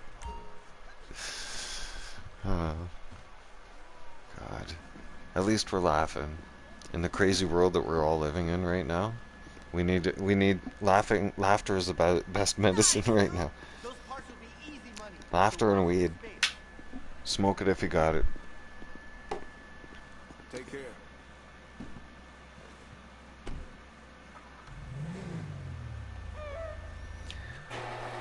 No, no, no.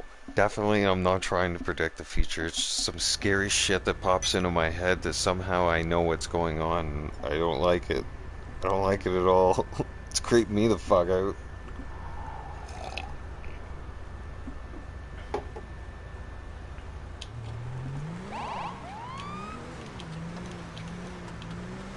Yo, the thing is, okay, Jacob,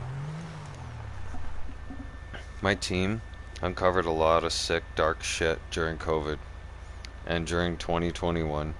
Like, a lot of nasty, sick, twisted fucking motherfuckers from the dark web came to GTA. They had nowhere else to go because they couldn't go out in society, right? Because everything was locked down. So the closest thing to society, that was the closest thing in the online gaming world that's like the world that we have out there is this world right here. And that's where all the sick, twisted bastards came.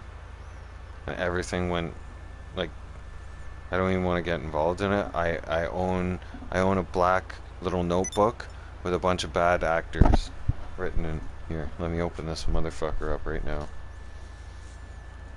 This book is sacred.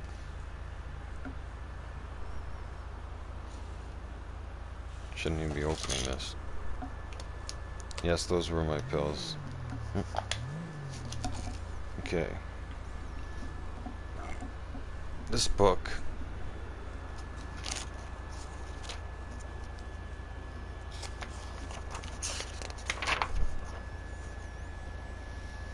LSPD Worldwide.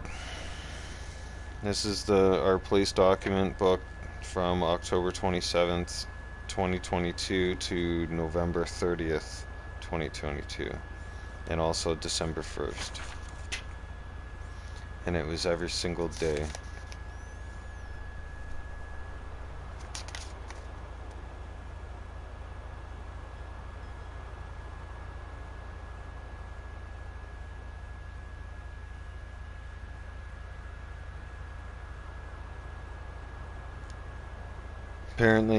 Apparently November 6, 2022, called out Coon Sauce 83 IGN. He's a level 558.56 KD, dressed as high-ranking officer. We had a chat for, oh, that was peace discussion. I remember when we were at war with IGN.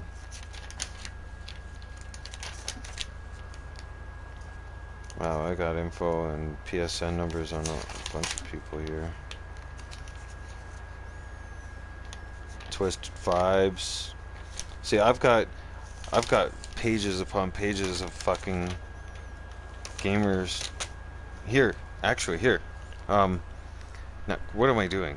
Like, I can just take a picture of this and upload it to my YouTube right now. I'll just give you guys an example right now of what kind of writing I would do and what kind of info I have on these motherfuckers and detailed stuff. What the fuck? Stop moving, damn it.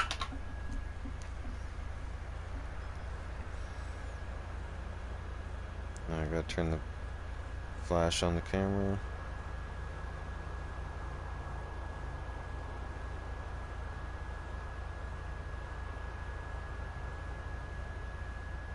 You gotta excuse the writing. Okay, my hands are busted. So, they're not like your hands. They're kind of fucked.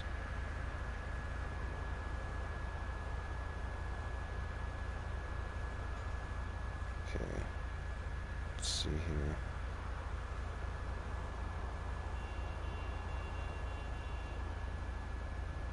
Create a post.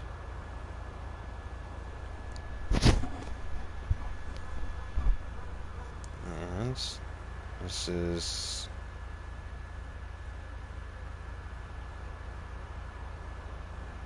Book of bad actors. And then some. That's being nice.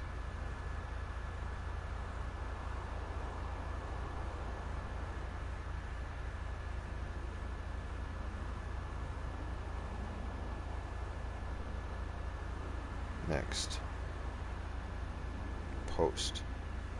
Done. All right. That's up on my YouTube channel. Bam's getting high tech. I love it. So yeah, it should be. It's in community. It says Book of Bad Actors. Now, you see how I wrote it there?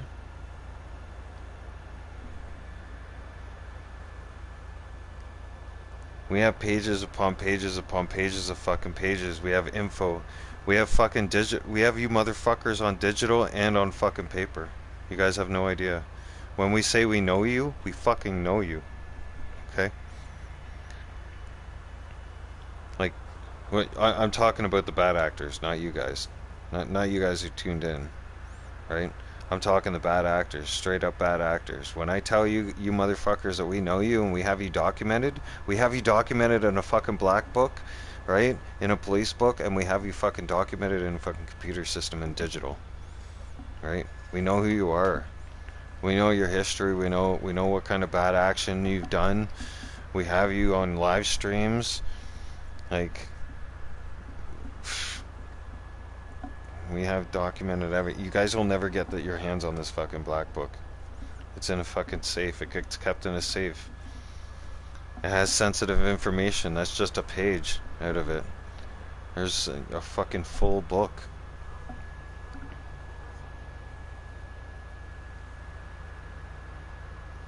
Yeah, Jacob. They were all over the place, man. There were sick pedophiles. There was this one guy that we ousted out, and what he used to do in GTA is he used to travel down. Okay, watch this. So he was a griefing tryhard piece of shit, and he was from the alphabet community, okay, and he used to hang out up here, right? And he used to grief people up here, and if you had anything to do with businesses up here, he'd go in ghost mode and kill people, and then he'd run into his facility and he'd keep doing it back and forth to people and pissing people off, right? So we'd go up there and we'd flush him out, and then he'd lead us on a chase down the Ocean Highway, come down here to LSIA, kill himself, and he would do that, what do you call that? I'm looking for the word off the top of my head. Teleport. He'd do the whole teleport thing, and he'd be right back at his facility in Paleto Bay. Right? Now, we called him out on his bad actions on GTA in the online public lobby, because he was preying on kids, like he was preying on boys, and he was sick and twisted in the head, and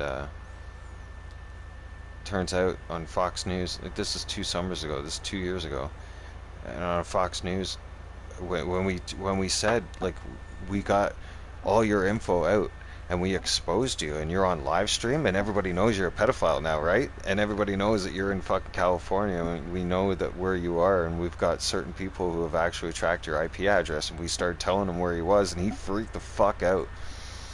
Next thing you know, one of the guys that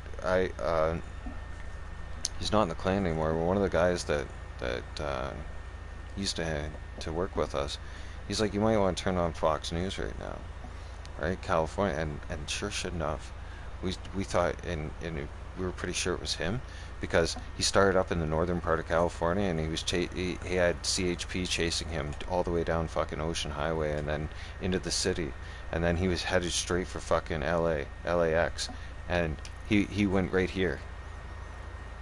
The cops ended up trapping him right here, and he was up on the. Do you guys remember who I'm talking about now? And this is going back 2 years ago, and the guy freaked out, and it had something to do with GTA, and they even said it had something to do with GTA, and it said that he freaked out and he wanted to jump He wanted to jump from here because they had him cornered, and LA Fire put down the bag underneath here, so that even if he jumped, he was just going to end up hitting the airbag anyways, right? So he wouldn't have been able to die. But nevertheless, like he was coming down here. He was gonna do what he did in the game with GTA. He was gonna come down here, steal a jet, and fuck off. Like seriously, like the mental state of mind that for people during COVID and everything else that happened and GTA, like the things that they turned around and started doing in GTA and practicing in GTA and then started doing it in real life, and scratch my head going, oh man. Some people are mentally ill, right? And then some.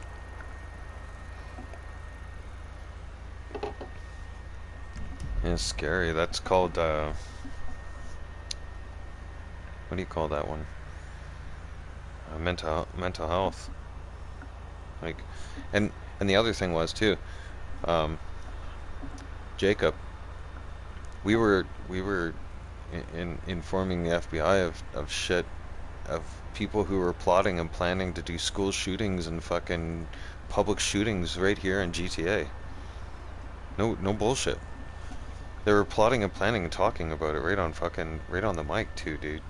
Like, yeah. They were. We're not even making this. You can't make this shit up.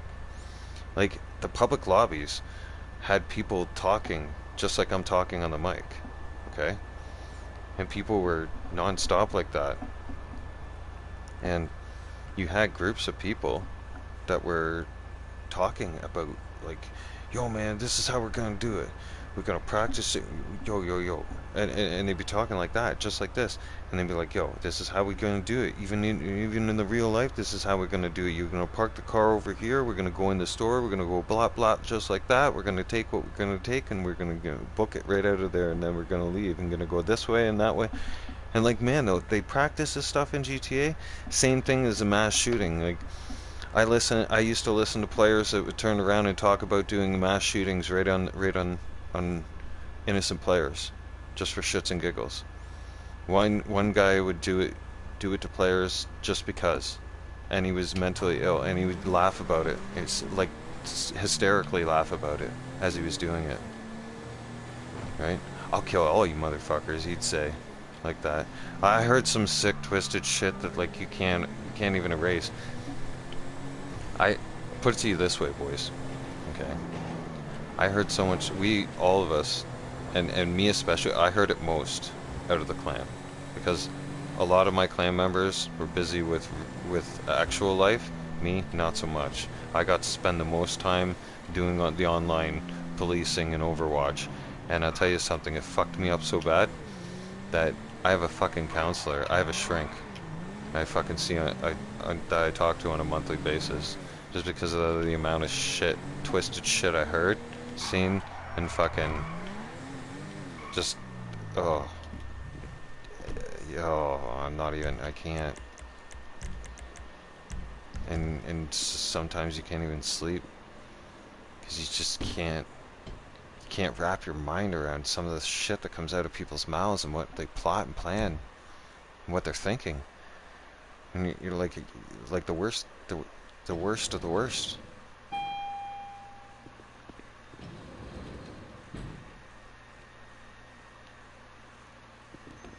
There's the boss. Oh, hi. How can I help you? Dude, I'm gonna be productive, doing boss? some schooling over the next 4 years, and especially with doing like police communications and online stuff, online police work. Because out in the field, I'm useless with a gun and everything else. I wouldn't be good out there. My temper would get the best of me too. I'd get written up for fucking excessive force in no time. I'd be better off, my skills as a nerd, I'd be better off because of how I'm able to easily identify them too online, especially with terrorists. I've caught terrorists too before. Yeah, I went after terrorist cells on here before. I went after the Sinaloa cartel. Yeah, Those guys are a little scary, to say the least. Yeah. So, it's not anything you should be bragging about. Okay, it's nothing to brag about. It's what turned out to be a fun thing to do turned out to be an addiction, turned out to be an obligation, turned out to be, I want to know what's going on so that I can alert people to what's going on, because you know,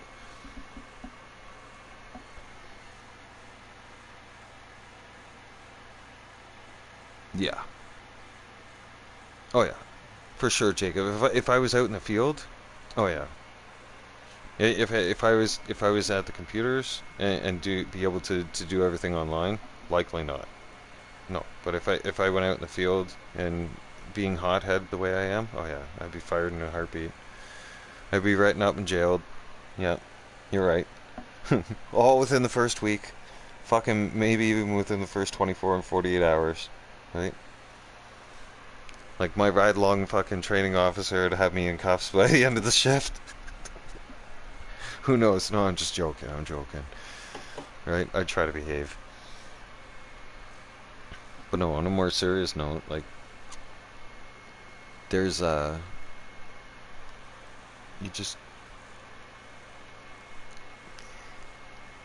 it's a gift too at the same time.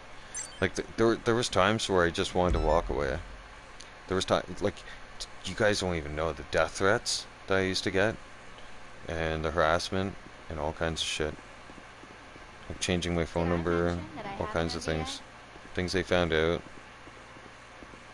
things they like, things that were like, it was fucked. It was some scary business, especially when I was fucking with the Sinaloa cartel. Those guys are fucking no joke. Like when they get online, like the real gang members get online, like the real fucking people get on this game. Like, let's just put it that way. Okay? Like, it's no fucking joke. Kind of became an obligation. And I use my skill and talent at it to help law enforcement and everything else to identify crazy bastards that are on here and complete absolute psychopaths and people who are plotting and planning to do horrible, nasty shit in society. Because, here's the thing. Fun facts. Just like society didn't think that random attacks were going to happen with people wearing masks and people going and doing theft during broad daylight and wearing masks, because here's the thing, no face, no case. That's court of law. So once the bad guys figure that out, they start going on major crime sprees, just like they're doing now, and then some. And now you're seeing gangs attack other gangs, right? Exactly. And Jacob knows exactly, and I do too. And we can easily identify it. And a lot of you are stupid enough to put what kind of gang you're in real life in your fucking gamer tag. Alright? You do that shit. And another stupid thing you guys do, alright? You know how we find you guys so easily? I'll give you guys a hint. I mean, I'll point out how much of a one digit you guys make yourselves out to be. Alright? Some of you criminals have a little bit of smarts. I'll give you guys that. Most of you dumb motherfuckers put your area code right in your fucking gamer tag. Yeah. You'll put like 503 619. Okay? Google that fucking area code. State of California, state of this, state here, right? Or it says this county here, and it pinpoints your direction. It literally, you pinpoint down. You guys give yourselves away, like in so many different aspects. I'm able to read you guys like a fucking open book. I can look at your guys' gamer tag and tell more about you. Like, you give so much information about you guys just in your gamer tag alone. And then I'm able to read you guys and dissect you like an open book. And then from Google, I'm able to fucking put the pieces together easily. And Jacob has that talent too, obviously, because he's in that law enforcement field. It's people like him and I that have gifts like that, why we're in the field that we're in. And why we're able to help and do the things that we're able to do. It's not like the average motherfucker ain't able to do it. The average criminal and stupid criminal incriminates themselves easily.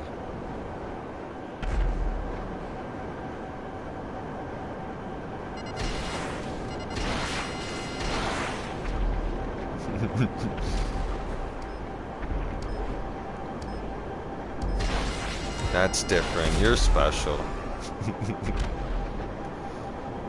You can join the special club now, Jacob. Welcome aboard.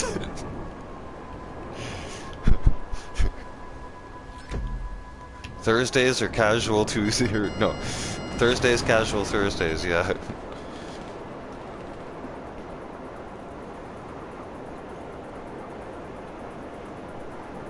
Oh man, oh yeah, I know, like, dude, they even talk like, have you been in some public lobbies? They straight up do the drug deal right there on, and they got their phones ringing while the microphone's on the headset, and they're sitting there and they're talking about doing the drug dealer with their homie, and they're like, yo bro, yeah, I got you, yeah, yo, I'm just on the game right now, and they think they're on mute, and they're not on mute. And he's like, yo, let me get in the car. I'm gonna meet you right now.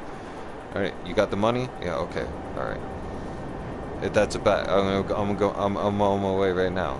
Shit like that, and it's like, and they say where they're going and the address too, and I'm like, oh, you guys are so stupid. What the fuck? Oh man, like no wonder why you guys are in jail half the time of your life. Fuck, you guys not learn yet? Like the very first time you get arrested, you guys gotta have it figured out that you're doing something wrong. No way. Like I've listened to some criminals on GTA that talk like they're new, but yet they talk like one guy was saying like he's been in and out of jail all his life and shit like that, but like he's giving himself away. Like, incriminated himself left, right, center on fucking... Oh my god, and I'm just like, no wonder why you've been in and out of jail most of your life, motherfucker. Like, and you still don't have a fucking clue.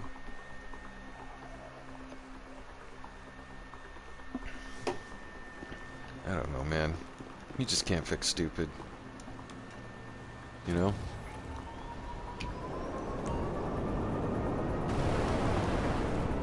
And it's fine, you got two sides to pick. You can either be on the good side or the bad side. Really, when you think about it.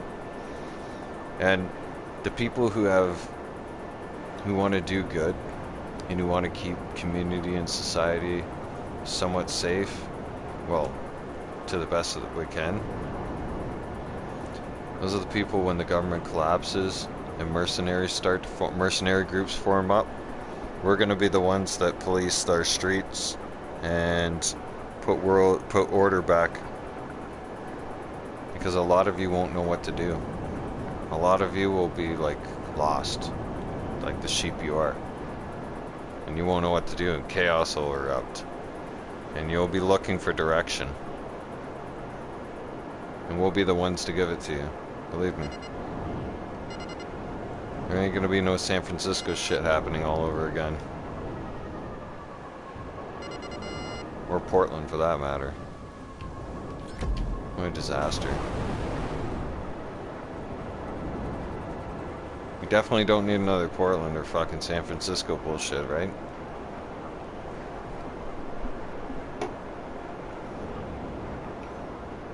For that matter, it got pretty bad up here in Canada too. Still is getting pretty bad up here in Canada. Fuck. What did you guys not hear me on the live stream the other day? What was it? Yesterday maybe? Up here in Canada, they're getting just as brave as they are as what's happening down there in the States with you guys. They're going into our jewelry stores and our malls here in broad daylight, and they're fucking robbing this store right in broad daylight. I don't give a fuck. They're all masked up. They'll go in like 6 and 7 of them with fucking hammers, smash the fucking glass, take the fucking jewelry, And they're doing it with fucking when parents have their kids in the fucking mall and everything else. Like, you'd think they'd have some kind of fucking dignity, but no. No respect. And they're even going into the malls, and they're going into like clothing stores and shoe stores and all masked up, and they're fucking just robbing everything, like grabbing it as fast as they can and like booking it out. Like it's becoming a pretty like fucked up world that we're living in right now.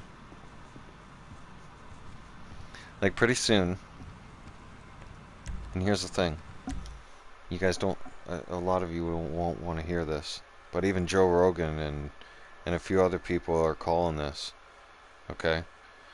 You know what's going to happen when this whole defund the police shit that you guys wanted to happen is going on, and the police have no more control over things? Well, guess what? The governors will step in, and the governors will sit there, because the police chiefs will go to the governor and say, listen, we need fucking help. Everything's out of control and we can't keep the citizens safe, and our officers are burnt out, because that's where everybody's at. And that's what's happening up here in Canada. We're at our wits' end. I know in our city right now, we're at our wits' end. Our police chief is crying for help. Okay, our officers are snap cases, and they're fucking irritated to the max because they're on fucking zero fucking sleep. They're dealing with one call after another fucking call. They have zero fucking time to take a piss. Alright? And they're swallowing everybody's bullshit, and they're constantly put on camera. Yeah, they're on edge. And I can understand and sympathize with them, actually, because they're fucking human beings. Right? And we're now mentally torturing them. Okay, so when they can't handle the shit no more, and when they're at their breaking point, do you know who takes over? Now, you guys aren't gonna like this, okay? The military takes over. And then, if you guys are crying and whining about your fucking freedoms now, alright? You'll have no freedom when the military takes over. You'll have no freedom when the military takes on the streets and starts putting things back in order. And giving the police a break. Because when the military comes into order, you're going to listen. Or they haul your ass off to jail. It's that simple. They won't give you a fucking chance to lip them off. I guarantee you, go lip off the fucking military guys and see what happens. They're not the cops. Okay? Rules don't apply to them. Alright? Rules apply to the cops. Okay?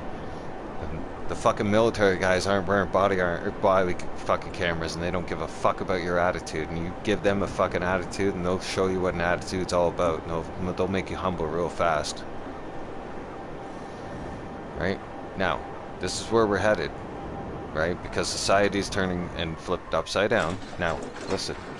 Public transit's dangerous now in every major city. There's tent cities popping up in every fucking major city and small town all across America and Canada right now, because nobody can afford to fucking live. Alright? Alright? And we're not just talking the average motherfucker, like, that's, you know, that makes a poor wage. We're talking, like, the middle class, nurses, and like, people who have good jobs, who are making $30,000 and $40,000 and $50,000 a year, still are living in their vehicles and tents and stuff like that, and that's a red flag. Okay, that means that things are getting so out of control. Okay, it's scary. Now, it's only a matter of time. The healthcare system is about to collapse. We all know that because of the nurses. They're all warning us too, the doctors and the nurses. Like, hey, we can't handle this shit no more. We're not getting breaks. The government keeps fucking us over and not giving us enough money and enough staffing. Nobody wants to be a fucking nurse when they're not paying enough money to pay your fucking bills at home. That just doesn't make sense. So, and the people that are already still in the career and already working right now, they're already fucked. They have no choice but to keep working because they have bills to pay.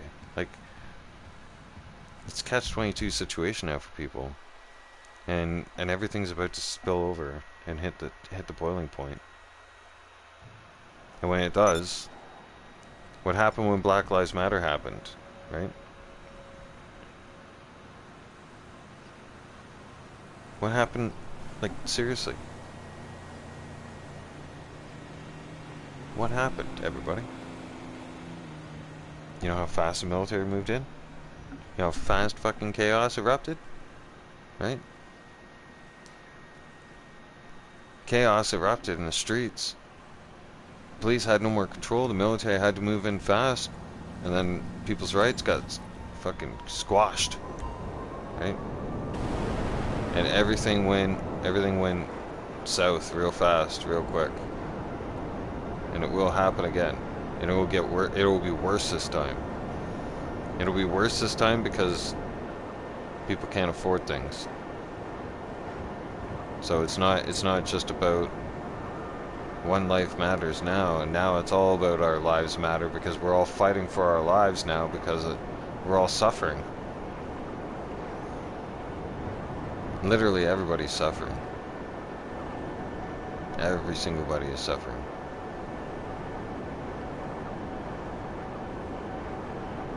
We've all had to make sacrifices, we've all had to cut back on things. Like,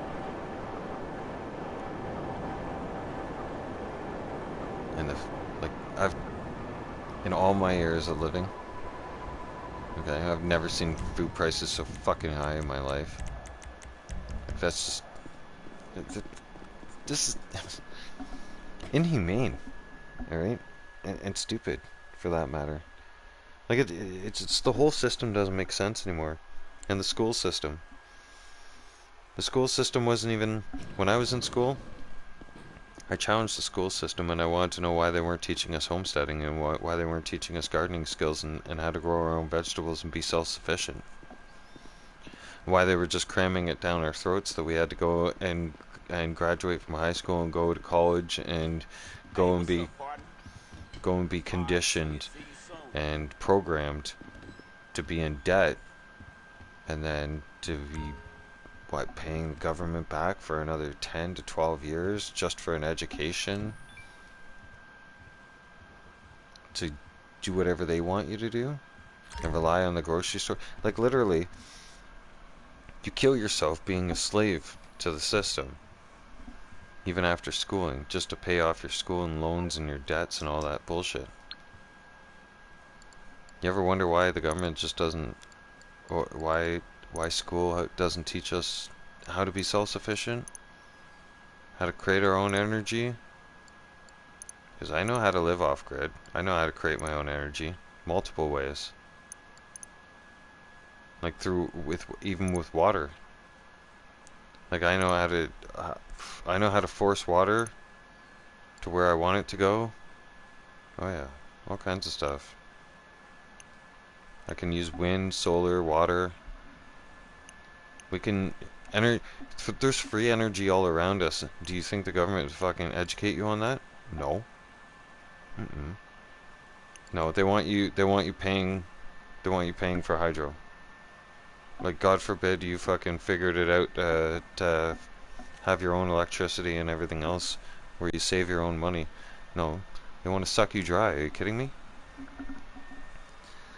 That's how they fund all their bullshit. They can steal from you, but you can't steal from them. You ever hear the saying, don't steal, don't cheat, don't lie, don't cheat, don't steal. The government hates competition. I remember that my grandfather used to say that shit. I remember. Long time ago.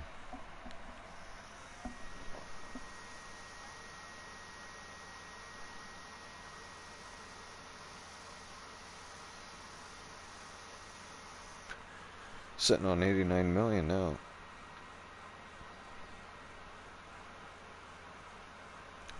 Wendy, I know that's you that's messaging on my channel. Go suck a dick. Get a life, bitch. I know you're tuned into the channel, Wendy. I know every time you tune into the channel. You're pathetic. My little troll's back. Hey, did you guys like my previous title? My haters troll me. I don't know exactly what it said, but they live under the bridge where my salvage yard is. And they do. So what you looking for? Wendy, you showed that was your home. I mean, hell, I went into my salvage yard and I went to go and clear my safe, and I come out and go to tow a car and out of public lobby, and boom, there you were. Let me know if you have any questions. Right? Popped up right from underneath the bridge like a little troll you are. Creeper. Just as ugly too. Multicolored hair, fucking alphabet community motherfucker. Going straight to hell, you know that, right? Fucking all that alphabet shit going against the Bible, fucking stealing the Lord's rainbow. The fucking rainbow came straight from the Bible. That's the Lord's promise. Okay? You motherfuckers steal the rainbow out of the Bible and call it your own, stick it on a flag. Think you're entitled to shit. You're not. You entitled fuck all. You entitled to go and start your own little fucking colony by yourselves. Right? It's like I see the alphabet community as a bunch of lab experiments gone wrong. A bunch of mentally ill fucking people that literally we just need to round up. Here's what I would do. If I was governor of a state, or if I was premier, we call it premier of our province, okay? But same status as governor. If I was governor of my fucking state, I would go around and round up the fucking alphabet community. And I would round up the alphabet community, and I would do your so-called science test on you. Because if you guys want to believe in the science, okay, fine. Well, we're gonna science test you guys to see what's wrong with your brains, and give you some meds and a straitjacket and a room with padded walls, right?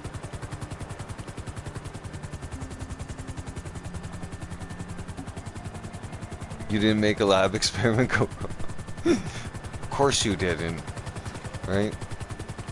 Neither one of us did.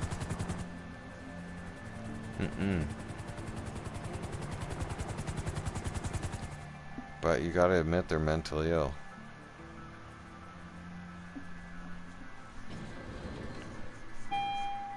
It's like Strickland said.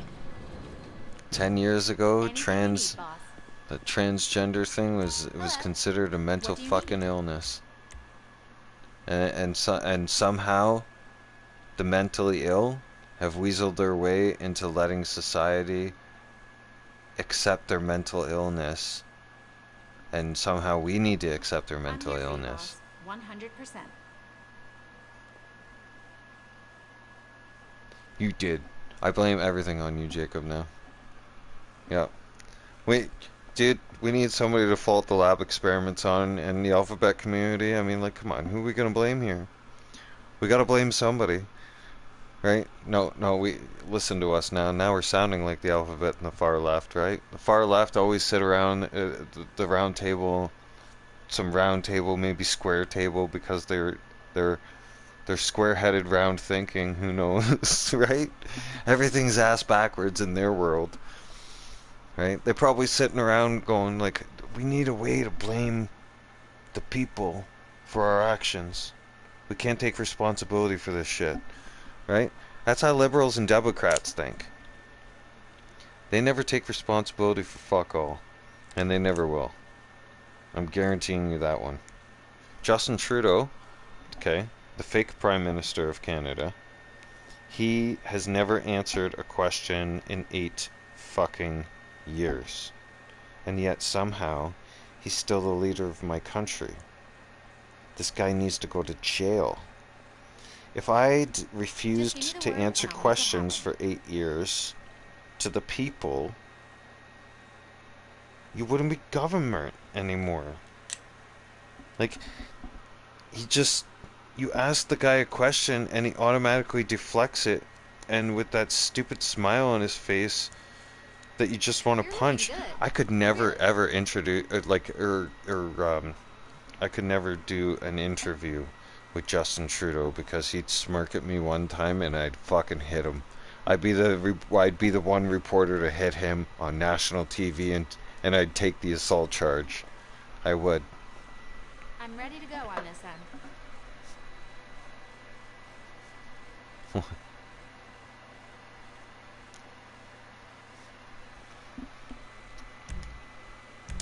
Oh, hi. Well, how many words you got written on there? 2. Bye. Get a garbage bag and go clean up that money. But yeah. I have no shame in saying that. None whatsoever. I really would. And Justina Trudeau, I hope you heard that. Because I'm not the only Canadian that wants to punch you in the face. You just have that face that we just want to punch. Okay? That smirk we just want to punch. Every time you smirk like that, you just... Oh, you're disgusting. I wouldn't be surprised if you tried to pull some desperate move this spring or this summer and come out of the closet and try to join the fucking alphabet community. Because your wife and kids left you, fuck. He's the only prime minister, guys, to take down the Canadian flags that hang outside the prime minister's office ever since we were a country. Ever since our country was born. And he replaced it with the gay pride, with the pride flags for Pride Month. Okay? Since when does the alphabet community get a whole fucking month? Huh? If they get a month, I want 2 months to celebrate my fucking existence. Okay? And for that matter, right? What's up, Heffa? That stuff you want? And for that matter, alphabet community, if you want to turn around and claim yourselves to be animals and to be a pronoun and this and that, well, guess what? I claim to be an archangel. I'm an archangel. And you know what that is? It's one of the reapers from heaven. That's right. One of God's soldiers. Okay? Warrior, actually preferred. Right? Something you will never understand or ever be. And your souls are damned and going straight to hell. I'll pass them off to Satan. Right? Because Lucifer is my brother. Right? I happen to be one of the children of God. Fun facts. Right? That's why I'm always talking about the Bible, and that's why I'm always telling you God's in my heart, right? Scary stuff, isn't it?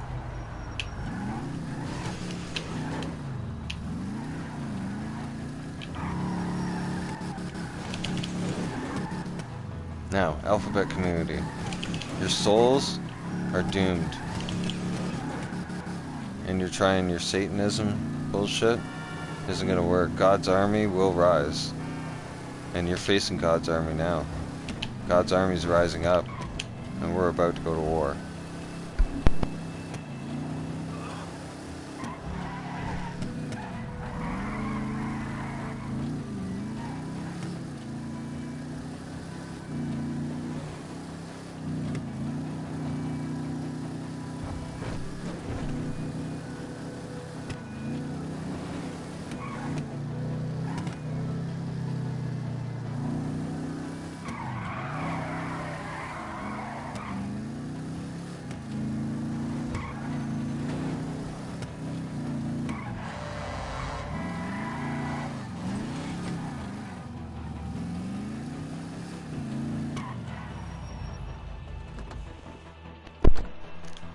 You guys can tell I kind of know that car, huh?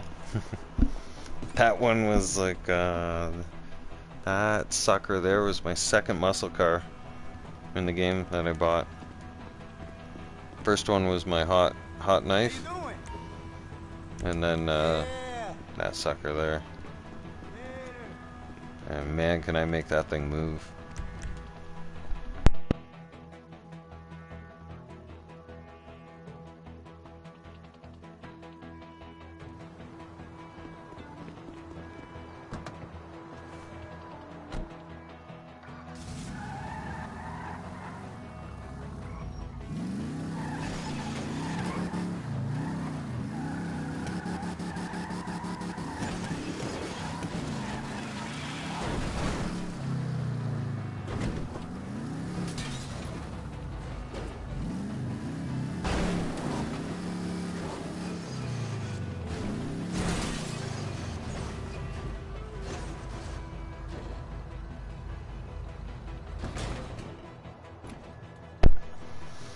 Well, that wasn't supposed to happen, but it did. Still, that was fun. I ramped the wall. Don't worry, have no fear. Watch this. Bam's got us covered, don't worry. Oh. As if I just got fucked over like that. Come on, Rockstar, why? Why me? I know why me, actually. It's because I don't buy your shark cards, and this is a big fuck you to Bam. Because Bam makes too much money from the game, right? Right. Assholes.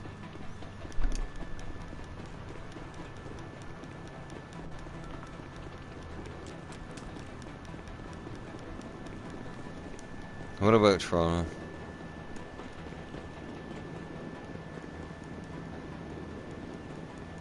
Oh, you guys knew I was having fun. I was trying to make the car walk, right? And then I was getting closer to the wall, and I was just like, let's see where this goes. Like, let's see if this is just, like, oh, and I took it too far.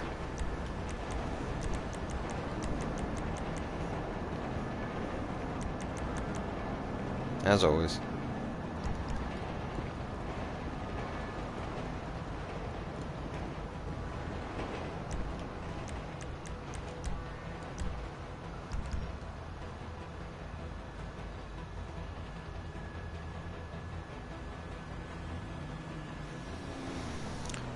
Okay, hang on. William, you were in Toronto in 2004? Dude, Toronto's my stomping grounds. Yeah. I'm a T-Dot boy.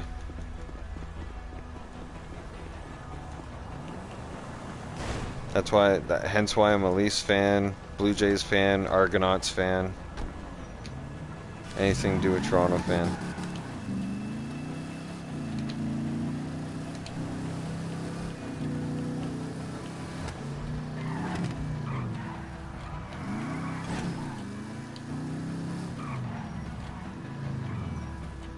See, it's just so tempting to... Nope, don't do it again. I'm gonna get the fuck out of that car.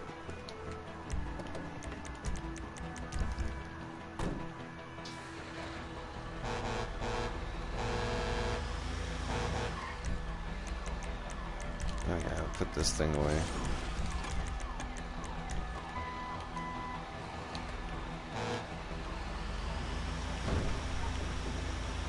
Oh, yikes. It's already 1 a.m. here. Damn, you boys must feel wrecked. It's 3 a.m. where you guys are. Listen, bud, don't let me off.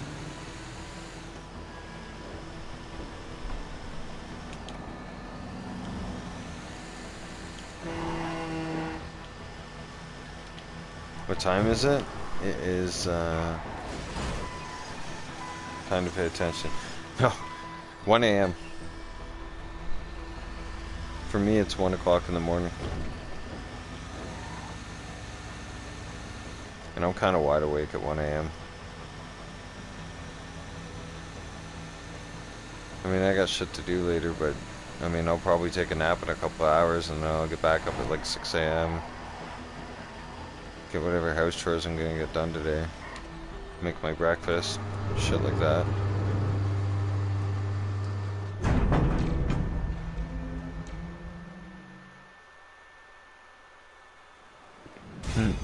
Good night.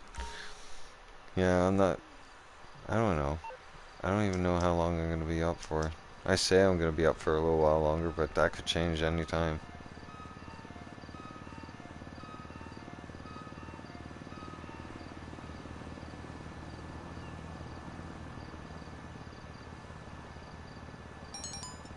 Oh, you were at a Marlies game? Nice. William, nice.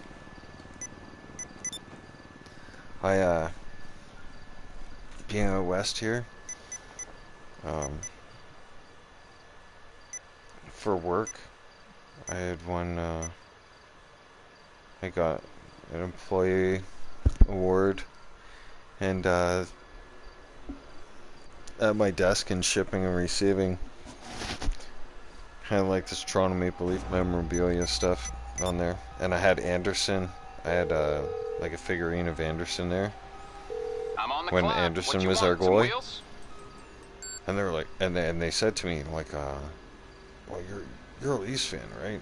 I'm just kind of looking at my boss like, yeah, I am. Yeah, I wanted to know, like, I wanted to say something smart ass to him, like, what gave it away? And he goes, so we have an extra ticket to the game tonight. I'm like, is this a joke? He goes, you're a Leafs fan though, right? And I said, yeah. And he goes, well, then you want to come to the game? And I said, yeah, well, yeah, I do want to go to the game, right? And the ticket was $442. It was second row at the Saddle Dome in Calgary. And I watched the Flames and the Leafs. And it was 2019. It was right before fucking COVID lockdown happened. And I watched my Maple Leafs kicked fucking Calgary's ass 6-2. And then basically after that in the spring is when COVID happened. Yeah. And it was weird. I had just gotten to see an NHL game all before it went down, and I had never seen an NHL game in my life because I was always busy at work. It was always on my list of shit to do, but life got in the way and work got in the way always, and you just didn't get the time. So when I had the opportunity, I capitalized on that one. I'll bring it to you.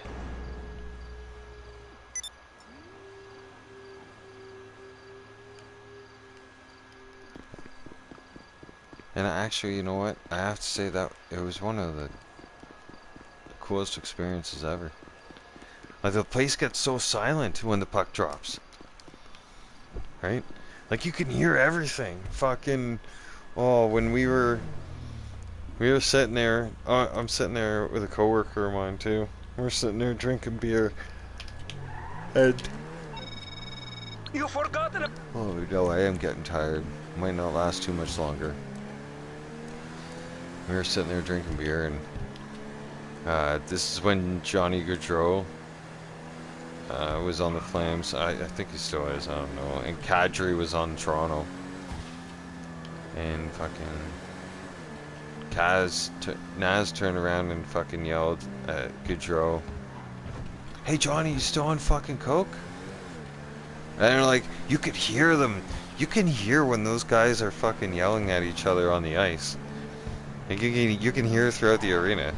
It's no surprise. Like, the arena goes dead silent. Nobody's talking to each other, and you can hear the skating and ripping into the ice and everything else, and you can hear them yelling at each other, and the words are being exchanged. And let me tell you something. You don't hear that on the TV for a reason.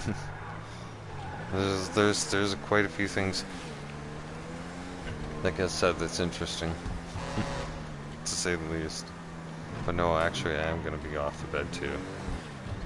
No, it's 1 a.m. I kind of feel wrecked. I'm yawning already. I know I'm going to be down for the count in no time, and it's only going to be a matter of time before I crash into something else. So, I thank you guys all for tuning in. As always, you guys are awesome. Right? And I see I gained a lot of subscribers lately, so that's cool. Right? Let's keep that number up. Let's get up to 100. Come on. Right? And